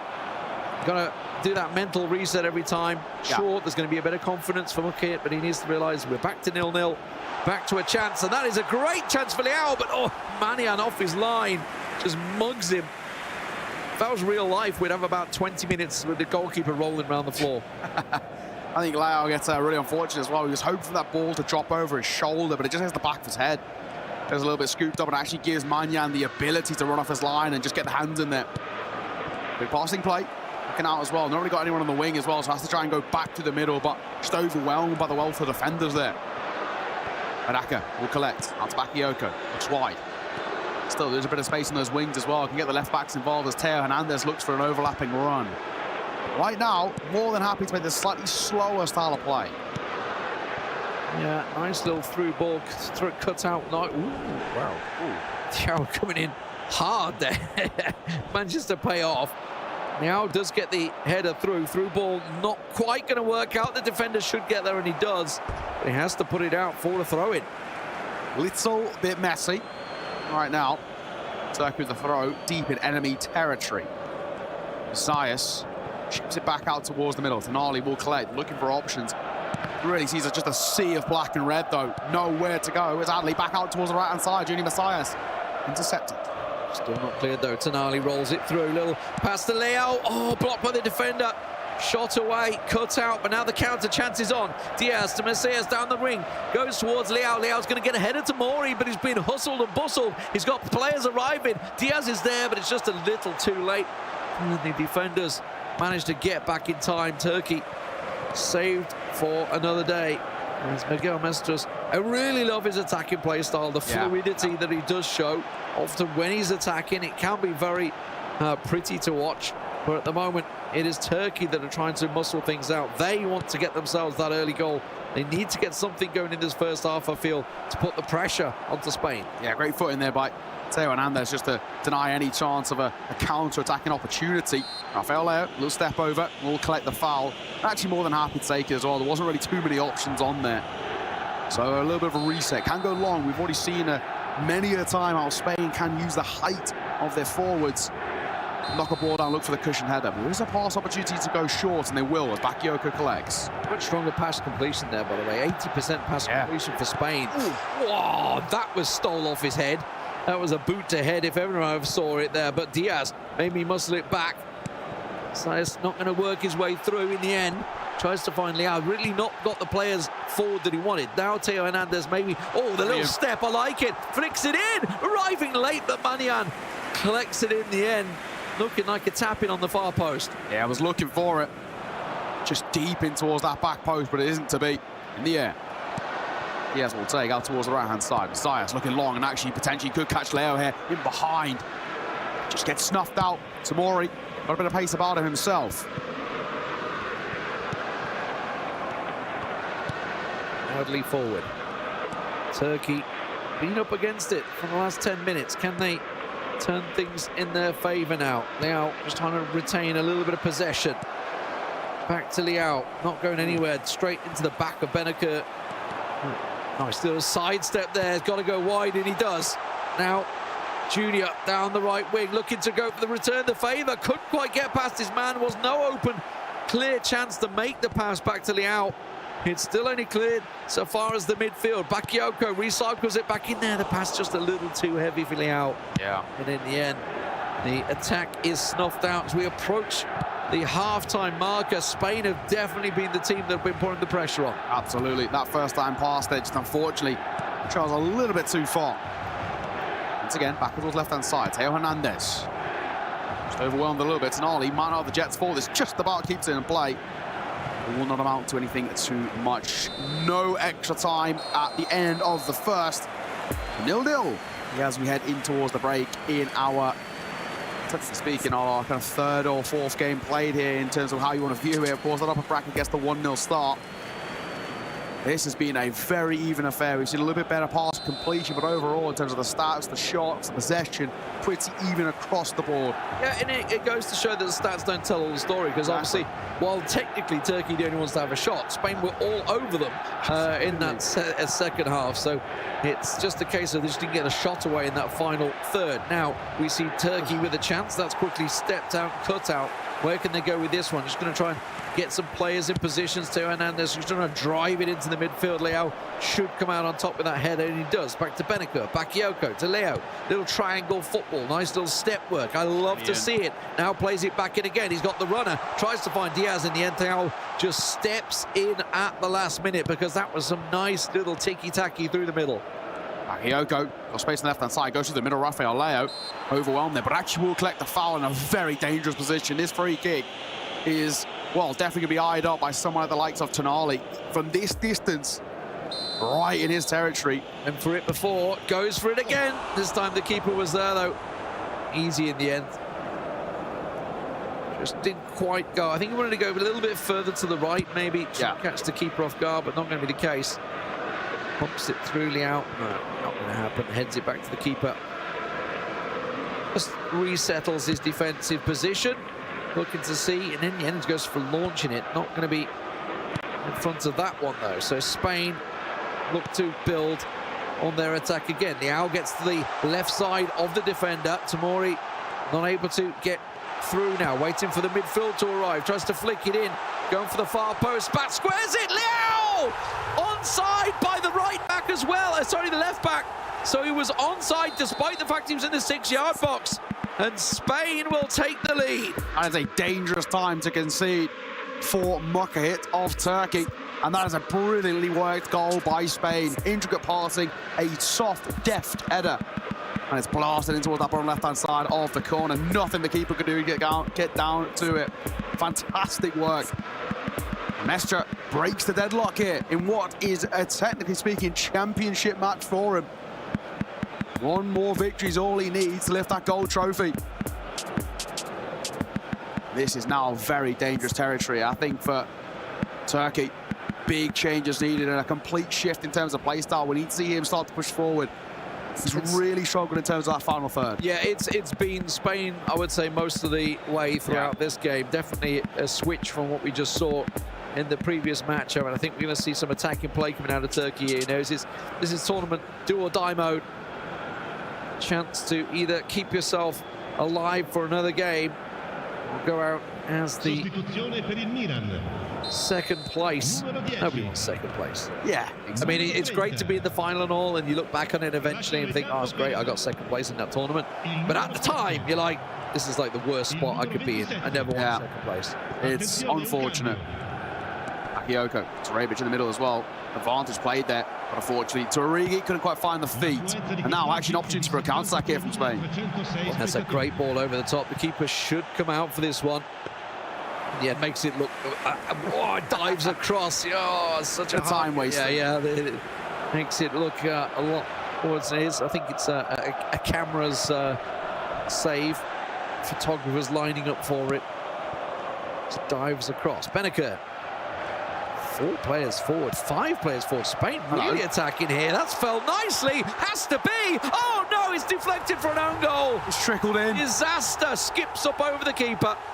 It could not have been more unfortunate. It trickles in. The keeper dives left, and the ball bounces off the knee and just trickles in towards that right-hand side. It's unfortunate. It could not get any worse. And now pressure is absolutely on. Turkey really starting to sweat here. Feeling pretty damn rough in that camp. You can really see kind of dejection as well. How do they change up this team to give them more attacking opportunities? Again, like we've spoken of, this game has been dominated by Spain. Absolutely. If anything, this is more used to just set your mindset. I mean, you can see he's not really moving a great deal about. It's more a case of just buy yourself a little time, tell yourself off, give yourself that little mindset. But now 2 goals required for Turkey, with not a lot of time left in this matchup. What can he do from the kickoff? He's going to go straight back into his options and check out exactly what Spain had changed. Just having a quick look. And now he feels prepared. Okay. So, if you've just joined us, Turkey in the white, 2-0 down to Spain. In terms of games, 2-1. This would be championship game for Spain as well. And they just have a couple of minutes left in this matchup to get themselves, well, they need a goal now. They need a goal now. We've got 22 minutes. So there is time. There is time. Yeah. But it's really difficult. Long ball there. By the centre back getting up towards Origi. In the air, decent prowess from him. Bakayoko will collect. Adley out to the right-hand side. Got a bit of space to work with as well. Helps go through the middle as Origi will just hold up the play a little bit, get it back through the legs, looking for a ball over the top. Leo just intercepted by the right back. And now the opportunity for a counter-attack opens up. But Turkey, like you mentioned, they've got to score here and now, and they've got to get 2 within the 90. Ball cut out, though, by the Spanish midfield. Adley runs it down the wing to Rebic. Rebic put Kalulu there, but he's actually muscled alongside him. Sturz manages to sneak the pass, but Turkey will clear, but it's coming straight back at them. Adley into the middle, out. Just heads it back to Tonali, keeps control, keeps possession, and that's a yellow. Yeah, all day, right through the back of him. No attempt to go for the ball there, just essentially trying to stop any sort of a counter-attack, and I don't mind that at all. It's actually a smart yellow, we like to call those.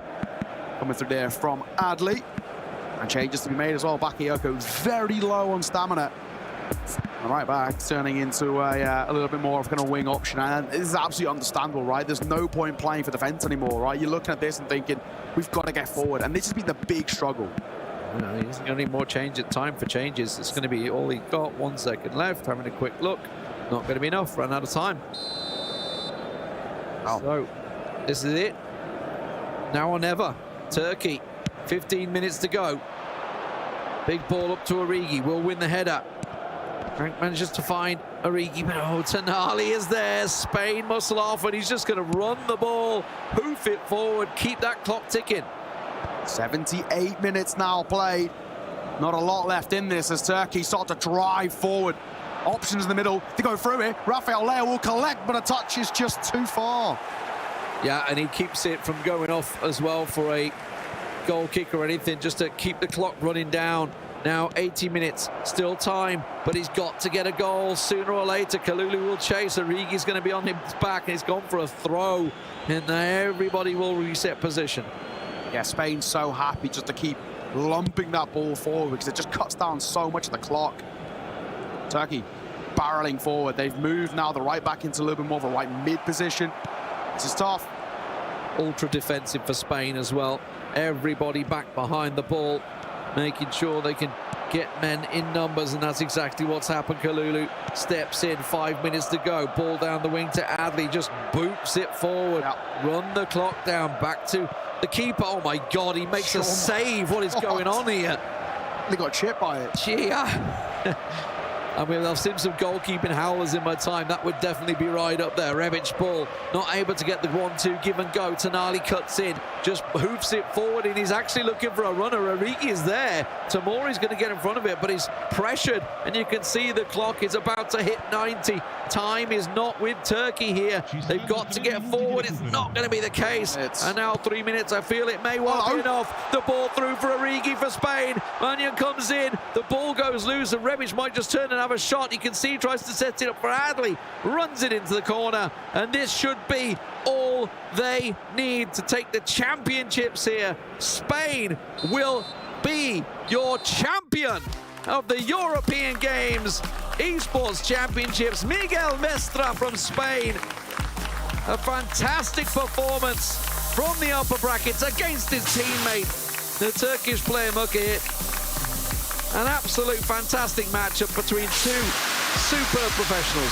What a game, what a game. Miguel Mestre, it's a masterclass from him, especially that game just played there. 3-1 overall, and it's congratulations to Spain. But it's commiseration to Turkey. Mukahit played brilliantly as well, but unfortunately, when it came down to Miguel Mestre just showing how much of a masterclass he can put on. He came into this tournament as the favourite. It's a tag that a lot of players can suffer under the pressure, but as you can see on the screen, he absolutely excelled under that pressure. Yeah, some people thrive under it, and he's one of those. He soaks it all in. And you can see that was a brilliant display, right? And this is what we talk about at the elite level of eFootball, and players like Miguel Mestre who are at that top level, the consistency across the board, going through the groups, top of the group, going through playoffs all the way through the upper bracket. I mean, losing is just not an option for him, and that shows just the level of this guy, right? The consistency from groups into the playoffs, then into the final. So few goals scored against them, so few games lost. That is an elite level competitor and absolutely deserved gold. Yeah, magnificent performance overall. Obviously made the adjustments. Whatever he did, whatever Al Garcia set into his ear as well between games, it worked out. Let's hear from him on the stage with KP. Thank you, lads. Fantastic cast as always. Yes, I am joined by the one and only, our eFootball Open champion, Miguel Mestre. Mestre, first of all, congrats. Round of applause, by the way. Come on. I want to hear it loud and proud. This man, the emotion issue. And I want to talk about that emotion. Clearly an overwhelming moment. First of all, just explain what this tournament means to you. Yeah, I mean, first international championship won. I mean, I'm really happy. I'm talking about 1v1 because in 3v3 we were crowned champions also in Europe. But yeah, it means a lot to me. I've worked a lot. I've sacrificed a lot. Of course, GG to Mujahid because he did an amazing performance. He also deserves this title. I'm sure he will come back stronger. But it feels much better. I've been runner-up 2-3 times, and of course, I wanted to win this. Take advantage of the best of one, the advantage I had, 1-0. So I'm really proud of myself, and now keep forward to next tournaments. And just talking about that, you know, coming second so often, coming into this upper bracket win, all the way through. You know, some people would think that puts less pressure on you. Did you feel like that was more pressure than if it had been a lower bracket run? Yeah, I mean, but to be on the upper bracket, you have to win everything. So I won that pressure for me to my opponent. So yeah, I knew I was 1-0. So if I won the first match, it was really great for me. I put a lot of pressure on him. I put himself on the line. So yeah, of course, less pressure having 1-0 advantage. But as I told you, we had this group. I also faced one of my group opponents, Umbe. He played amazing on playoffs. Then I knocked out Roxa, I knocked out Mujahid, and then again. So I think I'm this deserved winner. Of course, Mujahid also deserves it, but yeah, he will come back stronger. He's one of the best in the world. I'm hearing his name mentioned a lot, and a lot of love with it, because of course you're on the same team together. You know, I had that feeling that no matter who won, there was going to be hugging and love going around. It feels like you've got a kind of a brotherly love going on there. Yeah, sure. We've been partners since 6 months, more or less. But our relationship is so close. We train a lot. We've trained also for this. So yeah, as I told you, if he won, I would be happy as well. I'm even happier, of course. I won. But yeah, we wanted to make it to the grand final both. We did it, so I think it's a great achievement. I know now he will be upset, of course, but he made it to the grand final, so he should be proud. Come back stronger, like you said, and you know, well, you said seconds. Now you're up to first. Could this be the beginning of a domination for the Spanish representation? Yeah, I hope so. 2 upcoming tournaments. I have to represent in ISF and then in Riyadh as well for GEF. So yeah, I hope to do my best as I did here. And yeah, hope to win it as well. Why not? Well, I'll look forward to seeing you play there, my friend. Congratulations once again. You should go celebrate. One more time. Round of applause for Mestre. Okay, that's all we've got time for from him on the stage. It's time for the desk to break down the action. Felicidades, Mestre, indeed. Congratulations to our Spanish. We're all clapping here as well on the desk here, saying congratulations. Also, what a wonderful human. What such a nice guy. Incredibly humble there as well. And I love the fact that actually listing opponents faced as well, knowing exactly who's he come up against, and you know, the victories as well as some of the kind of losses perhaps. But it's been a fantastic tournament for Mestre, who's kind of coasted along the winners bracket side of the competition, and a massively worthy winner here and taking home gold. Tyler, it's been brilliant to see someone who has, you know, is as humble as you mentioned as well, really kind of, you know, taking time out to acknowledge Mujahid as well, who's been a brilliant competitor in this. But going home gold, Spain are victorious, and it's just brilliant to see. Yeah, we were just watching that interview and we're like, how great of a guy he is and how humble as well. We saw that yesterday. The first thing wasn't that he celebrated that he made it into the final, but the first thing he did was go over to his teammate from the regular season. Obviously, yes, opponents here, but hugging it out, pretty much giving him that, just go ahead, make it into the grand final. We can have that rematch. And it was good fun to watch in the end. it wasn't a straight blowout. I think a good fight from Muke from Turkey, and still, yeah, in the end, it's 3-1 for Spain. It certainly is. 3-1 is the final score in the grand finals. You can see the brackets here and how everything unfolded for Spain, and Mestre on the way defeating Serbia and then Turkey. Mukahit we just saw there as well, having go down to the lower bracket, then facing off against the Serbian and going through to face them one last time in the grand final, John. And it was a 3-1 victory. And it just felt as well, though, Mestre, throughout the course of that, particularly in that last game, we felt that just managed the game superbly as well. Kind of always felt in control, always having something, kind of a counter option of some sort. So players out wide, through the middle, always felt like it was a person who was fully in control of their destiny. Yeah, and that will come with, you know, the fact that they're teammates as well, right? So they know each other inside out. You know, Mestre would have known exactly the way that Mutrik would have wanted to set his team up, the way he wants to play eFootball. He's beat him in this competition a few times already. So, yeah, it just looked like overall, I think, you know, very similar to what we saw in the eFootball Women's this morning between Georgia and MZ. I think it looked like the winner overall was the right result. Mestre at the end of the day just a little bit too good on the day, I think, for Mukit. Again, we have the stats up right now. Obviously, two tales of efficiency. They were same in passes, very, very strong, 50-50 in possession. But in the end, it's both of them had 2 chances. There are big chances in there as well. But one of them was able to score 2 goals. And goals do matter, particularly in the game of football, or eFootball in this instance. Yeah, absolutely. You can see possession there as well. Absolutely identical, 50-50. Passes, only 3 separated the two of them. Those 2 goals, I mean, both the same amount of shots there, but those 2 goals. I mean, looking at Mukahit as well, we kind of saw taking one game from Mestre and kind of gave you know, himself an opportunity here to potentially get back into the race here.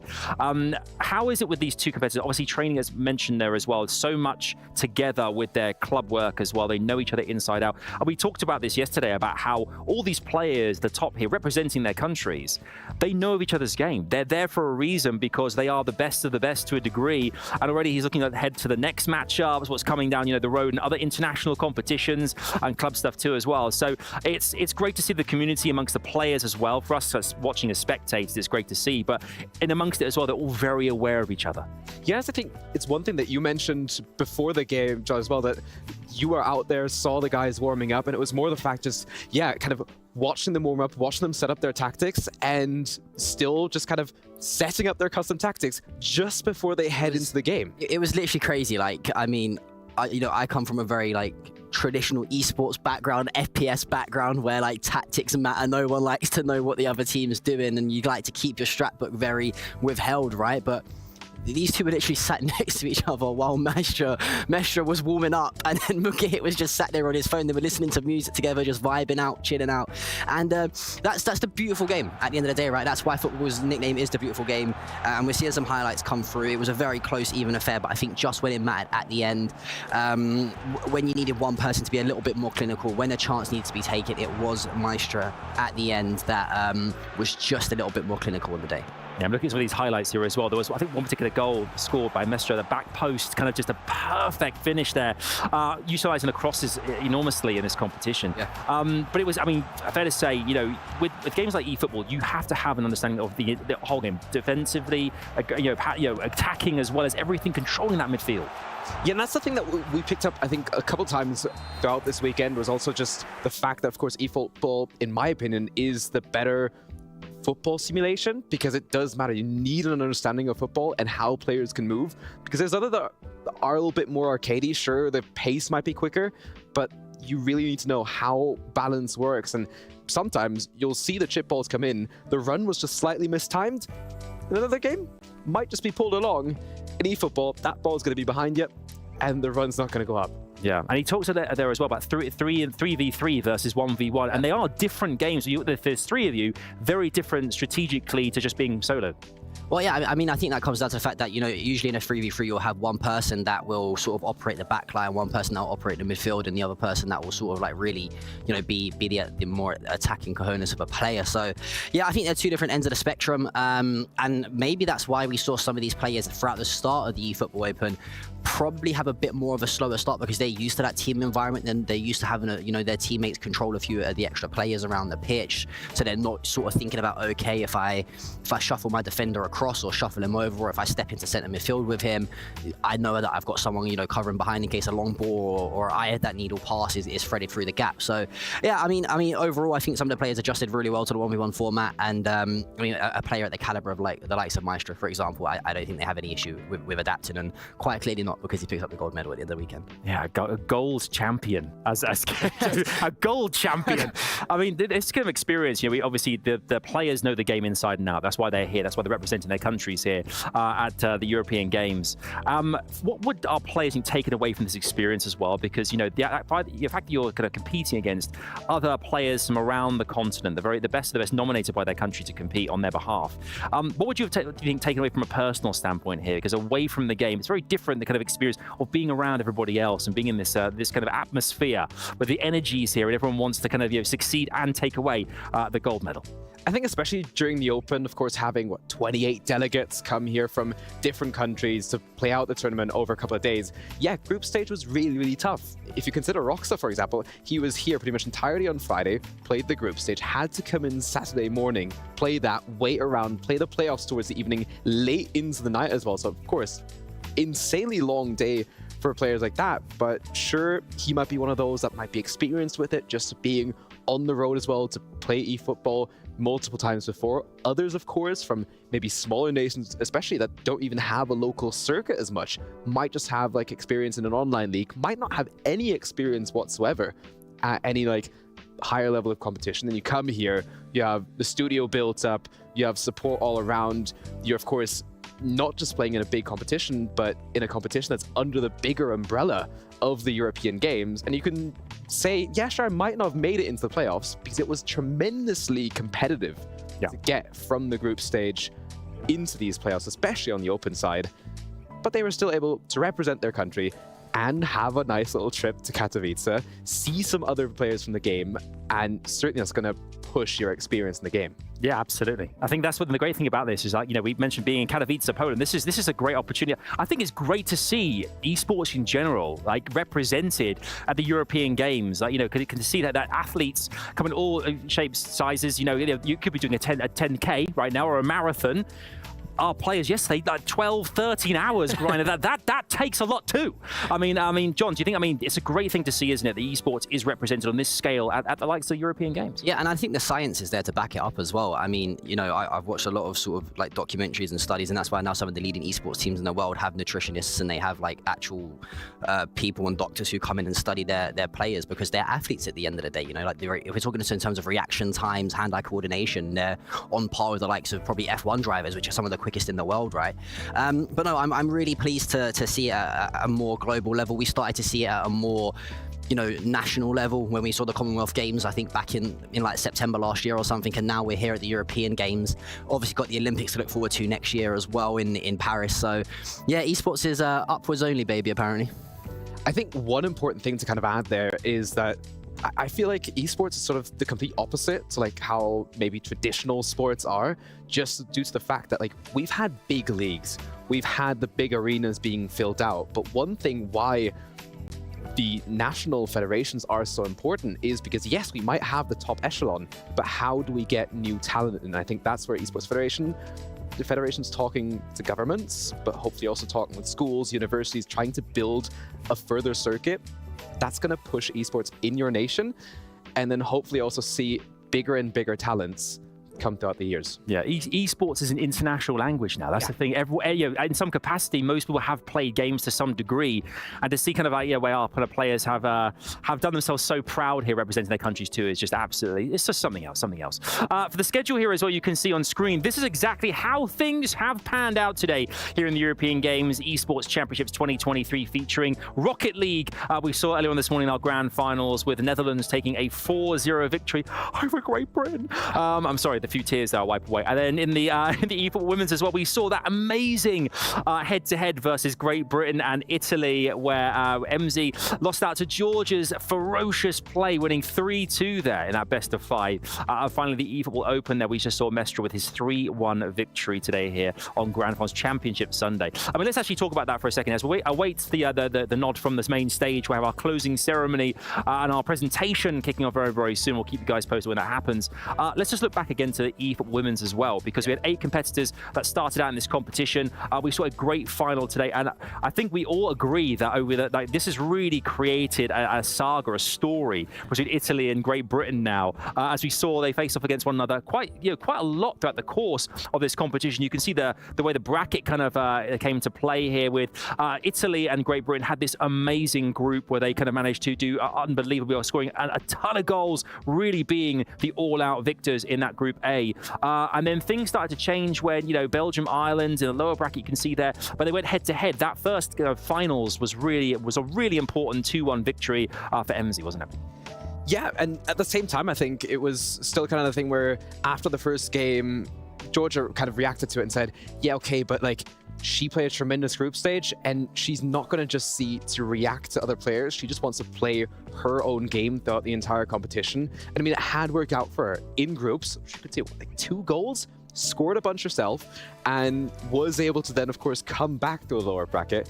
MZ, I think everybody kind of had her as top bins, and that might be putting a little bit of extra pressure on as well. But then it comes down to, of course, traveling out here, playing some stuff on Thursday, playing the rest of the groups on Friday. Of course, they faced every opponent twice in comparison to the men's side, which I think they only faced each other once. And then, obviously, as well, moving on to the playoffs, being there Saturday, having to play today, back-to-back days, keeping up the form throughout those days is a lot more difficult than you might expect. Really is. I think that's what I've gauged from the interviews as well on stage, and KP did a fabulous job, my friend, on the stage, getting the interviews as well, with language barriers and such as well. I mean, I think with each player that we've had a chance to listen to as well has always approached, it feels, every single game and every series the same way, which is everything is like 0-0 from the get-go. There's no kind of not really thinking about who's got the advantage going into it. It's always we start again, we go again, and have to make tactical changes where necessary. We see pretty much every single, I think, player had presets of what happens in any given situation. Like if I go a goal down, this happens. If I go 2 up, this happens. There's always a way to counter that, John. And I think that's what's been really great to see, is that it goes beyond just what's happening in the game. There's always so much more forethought that goes into each of these matchups. And I think that just comes down to the experience of play and the amount of time and effort that these players, both from the women's side and the open side of things, just want to put into the game to represent their country at the end of the day, right?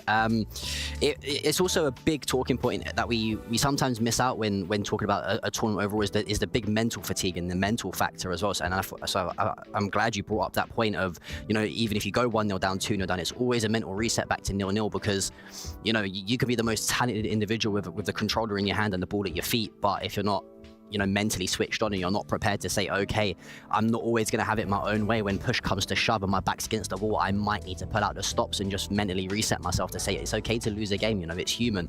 And I think we've seen a lot of success stories throughout that. Mukit, for example, in the losers bracket game, right? He was, I think, 1-0 down in the best of 3 in the losers bracket and then come back to win 2-1. So yeah, I'm really pleased with the way the players showed both a lot of skill in terms of their overall eFootball mechanics, but also to keep their sort of head switched on throughout a very long and grueling competition as well. Yeah. I always look at every competition, be it the European Games or otherwise as well, any tournament of any sort, there's always the personal stories behind the players. I love the narratives around how they got to compete for their countries here in the first place.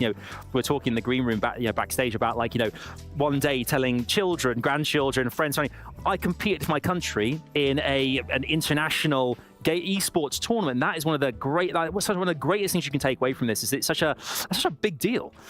Yeah, and I still think, sure, it might be a great deal to tell your kids or grandkids at some stage, but I think it's even bigger to right now be able to explain to maybe an uncle or your grandma to say, hey, I've just qualified for my country in a video game. And I mean, I don't know how it is in your families all around, but a lot of people in my family, even people that are my age, have no clue that all of this is happening. And sure, it's a massively increase in the amount of people that have kind of found out about esports and seen how it's been kind of furthered throughout. But I think integration into bigger events, into sort of multi-sport events, is really what kind of makes it pop a little bit more. It's the same as like in the motorsports world, kind of sim racing is for a lot of people like a legitimate path to even get into real racing now, rather than just having to come through karting. My family just don't like me very much. They're not big fans of mine. They just, I'm going to use the word, I think they just hate me. I mean, so they don't really. One or two of them like me sometimes.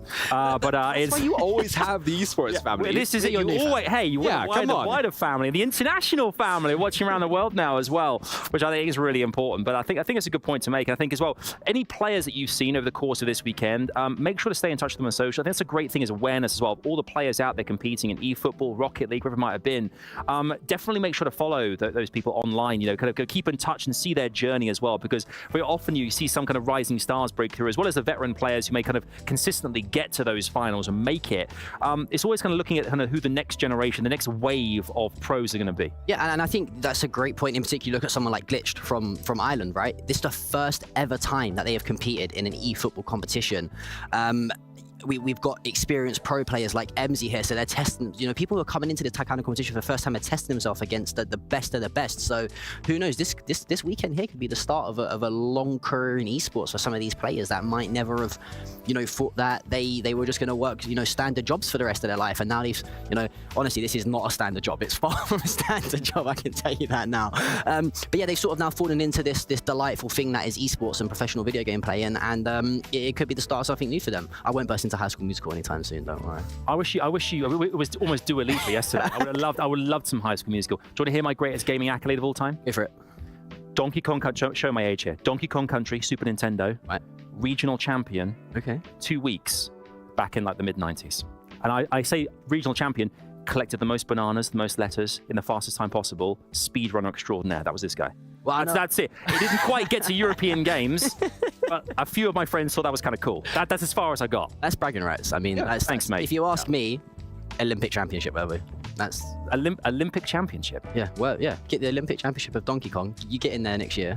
Well, somehow we'll bring it back. Yeah, we'll just bring it back. We'll have Rocket League, eFootball, and Donkey Kong Country on the Super Nintendo. Now that would be. Hey, I'd 100% be up for that. I genuinely would enter. Genuinely.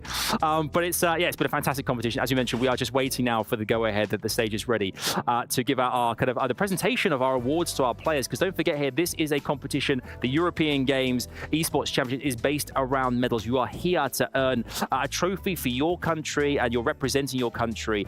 We have gold, silver, bronze, as you would traditionally in any kind of athletics competition. You have kind of first, second, and third. And to remind you guys, we had our Open just now, eFootball Open, where we had ourselves our Spanish champion. We had our kind of eFootball Women's earlier on with an Italian champion, and then earlier on today, Rocket League, we had our Dutch champions as well. So it really is a smorgasbord of winners from all over the continent as well here, which is great because I mean collectively as well, you kind of feel that being here in Poland as well, kind of feeling that all the different nations around us kind of all representing, and it's been great to kind of be in and amongst with the players and the coaches and the production team as well. It feels like an international affair. Yeah, definitely. And I think obviously it was also accompanied by a bunch of workshops happening around kind of how esports can further develop. And I'm sure that we'll have a further edition of this at some stage down the road. Obviously right now, some beautiful shots of the trophies there. Look at these bad boys. Imagine you could put one of those on a shelf at home and see that every single day as a memory that you came here to represent your country. I think I would genuinely show that to anyone who ever came to my house ever. Obviously not my family, because they don't ever visit me. Because they don't like me. But I mean, this is a great accolade to have the kind of a trophy there as well, to kind of say you're a part of this competition. You were here on this year in 2023. I think this is a great, because it sets up kind of what's going to happen in the future as well here, because here we are at the origins of this kind of competition, and in years to come you'll see how it's grown from that point onwards. And I think to take home one of these trophies in general, we mentioned the mantelpiece space. John, this is a great thing to have in anyone's collection. Of course. I mean, we talk about the top athletes wanting to achieve the treble, or in football win the Ballon d'Or. You know, this is the Ballon d'Or of the esports world. You know, for some of these players. So it's going to be a huge accolade, a huge trait to have a big flex, like you said. I can see a few people strolling up to open the door in their dressing gown and saying to the postman, you see. Wouldn't this that be the here? weirdest sight ever? You're not going to someone's door to deliver some post and they're going like a villain would, like with a cat Stroking the trophy. Hi, welcome to my trophy. Welcome to This my is it. And then you look at it and realize it's the bronze one and it's not a flex. No, I'm joking. Like third, but I mean, still, that's the thing is like I think to have one of these in general is just because you know we've mentioned this already, of course, but the caliber of competition here, the different nations represented from all over the world, to be the best of the best and to get up there, to be considered in the top 3, the top 5, top 10. I mean, it is something. Let's be honest as well, like everyone that came here got a nice little badge with their country written on it as well. And even if you don't take a trophy or a medal home, you'll still have that as a memory. And I think everybody's kind of remembers their first event where they got a badge. And yeah, sure, some of them might have been to so many events now, there's a whole wall just filled with them. But especially if this is like one of your first events, or even literally your first event. Yeah. That's always glass is half full with Tyler. Always, you know, I rate winning a gold, silver, or bronze at a European Games, but also you may have won a badge, which is also equally as cool. Taking part is what counts. Taking part is what counts. Taking part is what counts. But yeah, exactly. I mean, that's the great thing is that we do obviously have the trophies up for that'll be presented soon to our winners and such as well.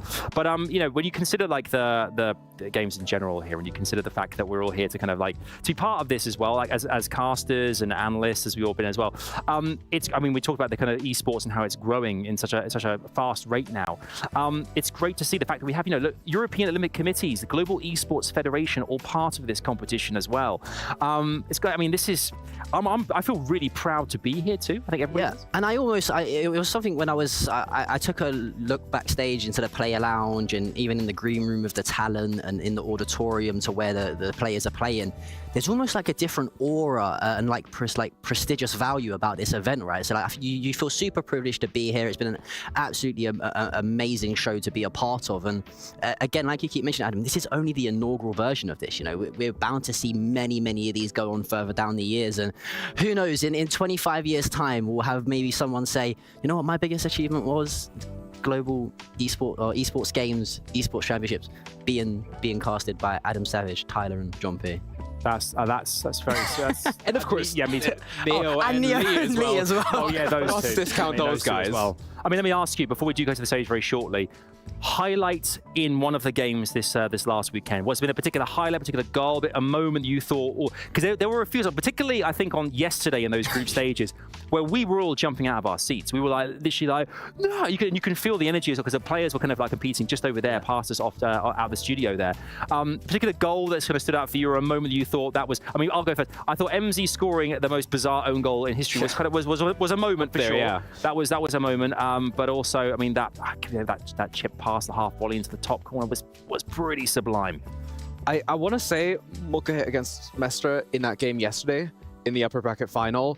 Obviously, we were on commentary duties for that, and like the amount of times in general, not just in that game, that we like dropped down to our knees. I was very happy that this room actually has carpet, because I feel like on a different floor, my knees could have been broken a couple times. It's like we were there jumping. The floor? Is that okay? You're thanking the carpeting. It's just like, in general, the competition has been so fun. Yeah. To, like see players be excited for one, but also just the moments that we had from game to game. Yeah. I'm gonna give it to the upper bracket game of the Open yesterday, though. Okay, I'll say that. You know, I think I want to give it to probably the lower bracket final game from yesterday between Mukia and Roxa, and that's only because I think the Rocket League talent have unanimously decided it was at that point of the evening where they realized that me, Tyler, and the rest of the casting crew were very much like not done with the day, but like we're here for another game at least. When it was like the back-to-back Divock Origi, like 115th minute and then 119th minute equalizer to go go to penalties. Yeah. Of course, we had the controller disconnect as well. the controller 100th minute, disconnect, which was, yes. a fair play as well to our players here. And I want to thank the players enormously because they've delivered so much entertainment for us over the last kind of couple of days, a few days here. But that moments like that, where that kind of happens, like in extra time of a game, having to reset the match and such, and as professionals, just say, okay, we're going to go again, we're going to start again, and we have to drive forward and continue being proactive, positive, and put our mindset into we have to really focus there, and they've done that too with aplomb, which is really impressive. I think especially just like having a longer timeout in the middle of a game when it was like very, very high level, you're about to go to pens probably, and then like, no, you have to reset and then like wait 5 to 10 minutes just to get back into it. I don't know about you guys, but like whenever like I've competed at a very, very low level, longer tech timeouts, man, like those bring you out of it, and to then get back in, it's very, very difficult. I remember my Donkey Kong Country days. And, just for a second here, just the cartridge, suddenly something happens on the screen, taking it out, blowing it over and over and over and over. We're hearing that it is time for our closing ceremony on the stage here. Just want to say here from the desk, I want to hear Tyler, John, Neo, as well as Demon. We've all had such an amazing time being here. Massive thanks, of course, to the European Olympic Committees, Global Esports Federation, all of production as well here as well, who have been working tirelessly behind the scenes at all hours to deliver this amazing show. Huge thank you to the players, to everyone involved. It's been absolutely spectacular. Thank you guys for watching as well. We've loved every single second of this. But now it is time to head on over to the main stage with KP as we welcome in the closing ceremony, the presentation of our awards to our players here from the European Games Esports Competition 2023, the championships here. Over to you, KP. Let's see how this thing ends. Thank you, Adam. A phenomenal event we have seen play out here the last few days. Welcome to the Eurogames Esports Championships. It's about time for the victory ceremonies, and what an incredible 4 days it's been. We started with 47 teams representing for 3 different trophies. But at the end of the day, there could only be one to lift that, to thrust it into the air. And it's about time we gave them that opportunity. So we will be opening with the eFootball Women's event. And well, this has been a fun one to watch, folks. Some incredible performances coming out from our competitors. In fact, I think we should probably welcome to the stage, because taking the bronze, representing Belgium, a phenomenal performance coming out from her, Vanessa, who of course could not be here, unfortunately. We have, of course, got a Belgian representative. Well, we wish Vanessa well. She done fantastic in the tournament. She does claim bronze. And to present it to her, we have got Lukasz Tribusz, the president of the Polish Esports Federation.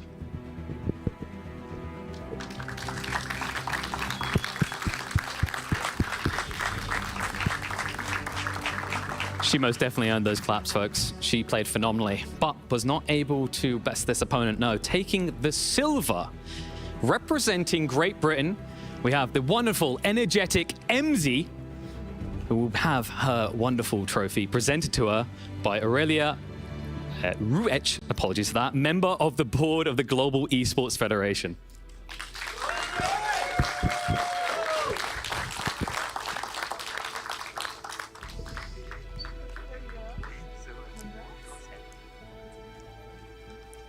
It's got some bulk to it, don't swing it too hard. Now, of course, there could be only one victor in the eFootball Women's League. And we saw her. She was phenomenal, talented. I called her the Italian turtle. She never let up in her defenses. Only one could take it. And taking the gold is, of course, the representative from Italy. It is Georgia. And here to present the trophy, we have got Adrian Lismore, the vice president of the Global Esports Federation.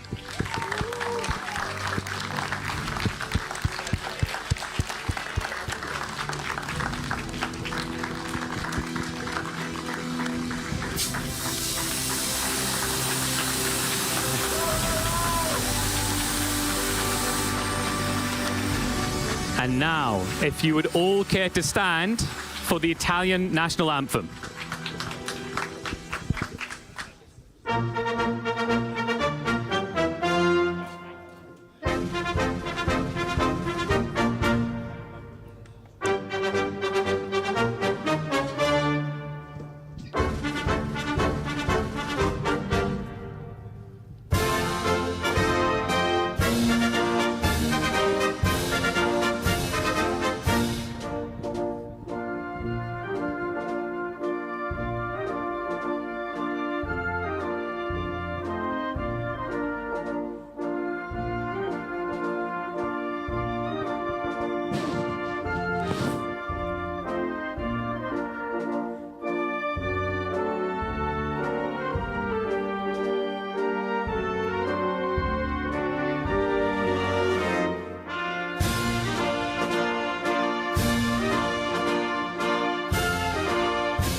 big round of applause for Georgia. Phenomenal performance by all of you, and congratulations, Georgia.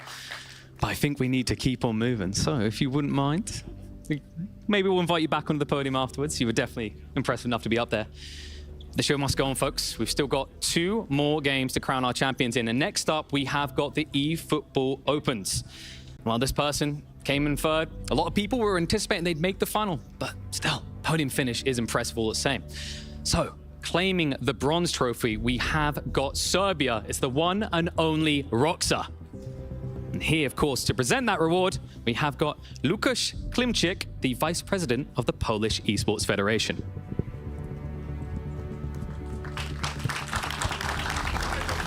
There he is.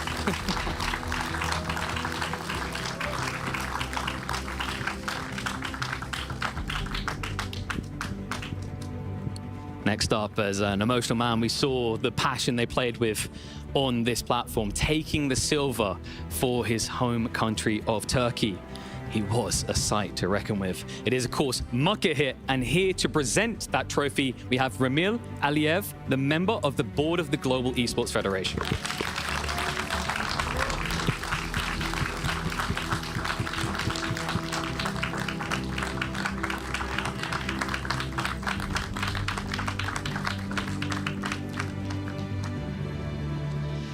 But the person who took gold, we witnessed it just a short time ago. Phenomenal performance coming out from the Spanish representation.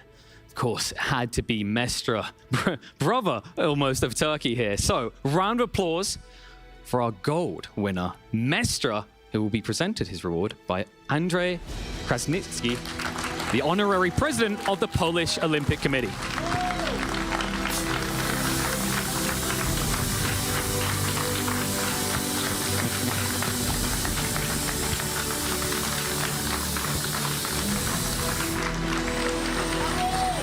Louder with the claps, come on!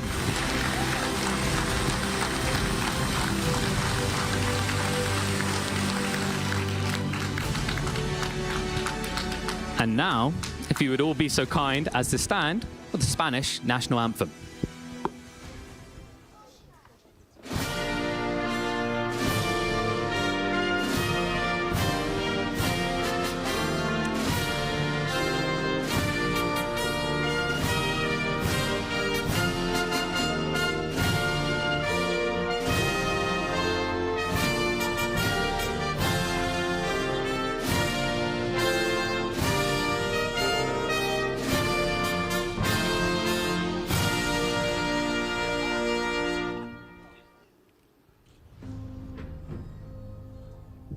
Thank you, lads. A round of applause again. Fantastic performance, all 3 of them.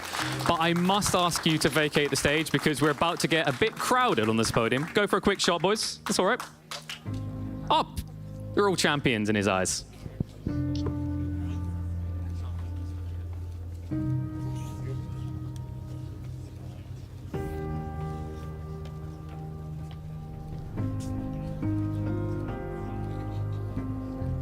Oh, it breaks my heart to think we're almost done because we only have 1 more game to get through here.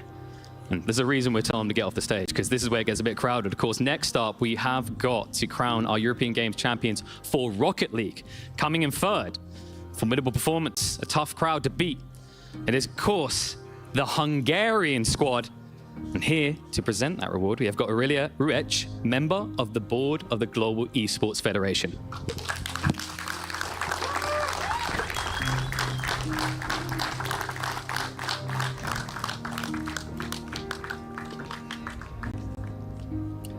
Definitely someone to be proud of.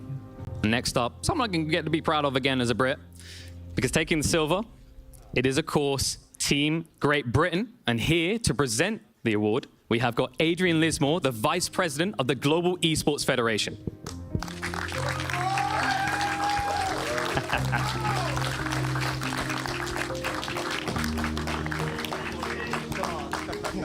Very proud. Very proud of that. Well done. Absolutely every right to be proud. And this team, though, that took first, oh, they were unstoppable. They were a force to be reckoned with. Of course, claiming the gold trophy, we have got Team Netherlands, and here to present them their trophy, we've got Paul J. Foster, Chief Executive Officer of the Global Esports Federation.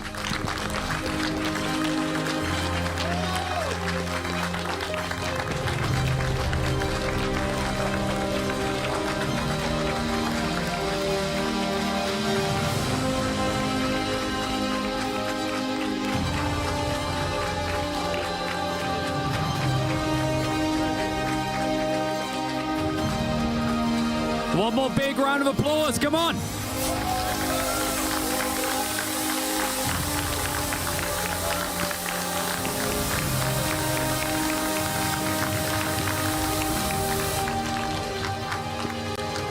Now I must ask you to stand one more time, this time for the Netherlands national anthem.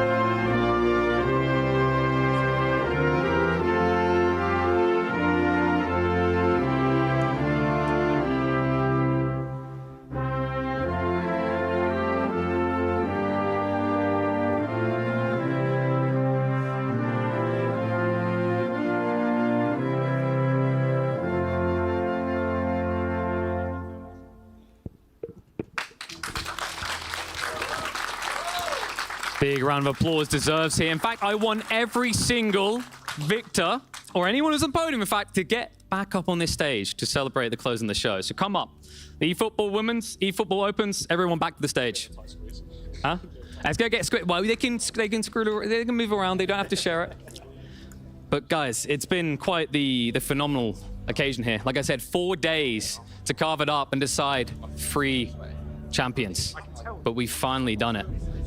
But you've got to wonder who is going to be here next time, because this should be seen as an inspiration for those that didn't get second, third, maybe they came fourth or fifth. Keep trying, keep believing, come back stronger next time. Represent that national pride and prove that you can be the best. But you have to start today, because I'm sure we'll be back again soon. But as we close out, I want to leave you all with the special moments from this tournament.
selector. Rewind selector. Rewind selector. Rewind selector. Rewind selector. Rewind selector.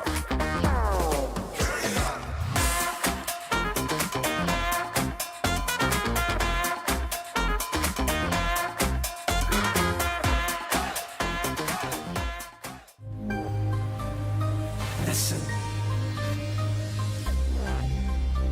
Let the world unite.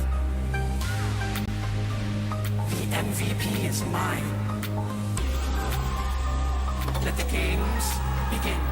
No boundaries, diversity, pride, commitment, unity, equality, innovation, not division. Let the world unite. Come together forever we fight. We can save the world tonight. The universe, the power, the might. Let the world unite.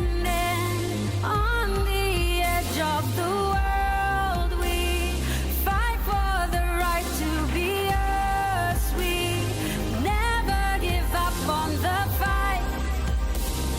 Let the world unite. Come together forever we fight. We can save the world tonight. The universe, the power, the might. Let the world unite.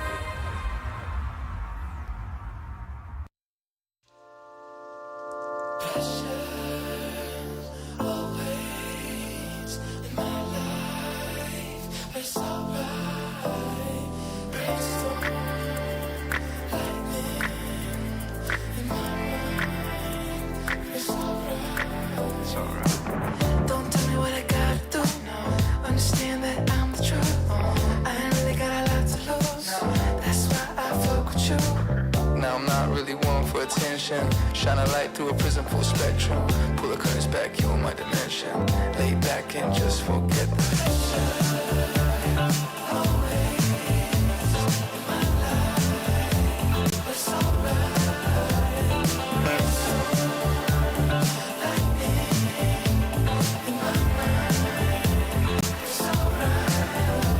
See where I come from, people never make it out. I'm a 5-star brain in a 2-star town. And I'ma give it back when I have enough money in my hands. Enough for the friends and the fam. And I owe it all to Yahweh.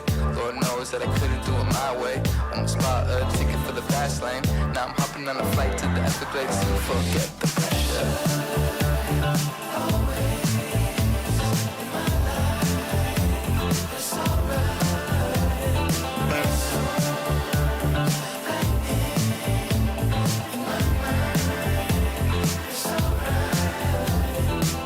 Don't tell me what I gotta do. Understand that I'm the truth. I ain't really got a lot to lose. That's why I fuck with you. Lay back and just forget the pressure. Always in my life, it's alright. It's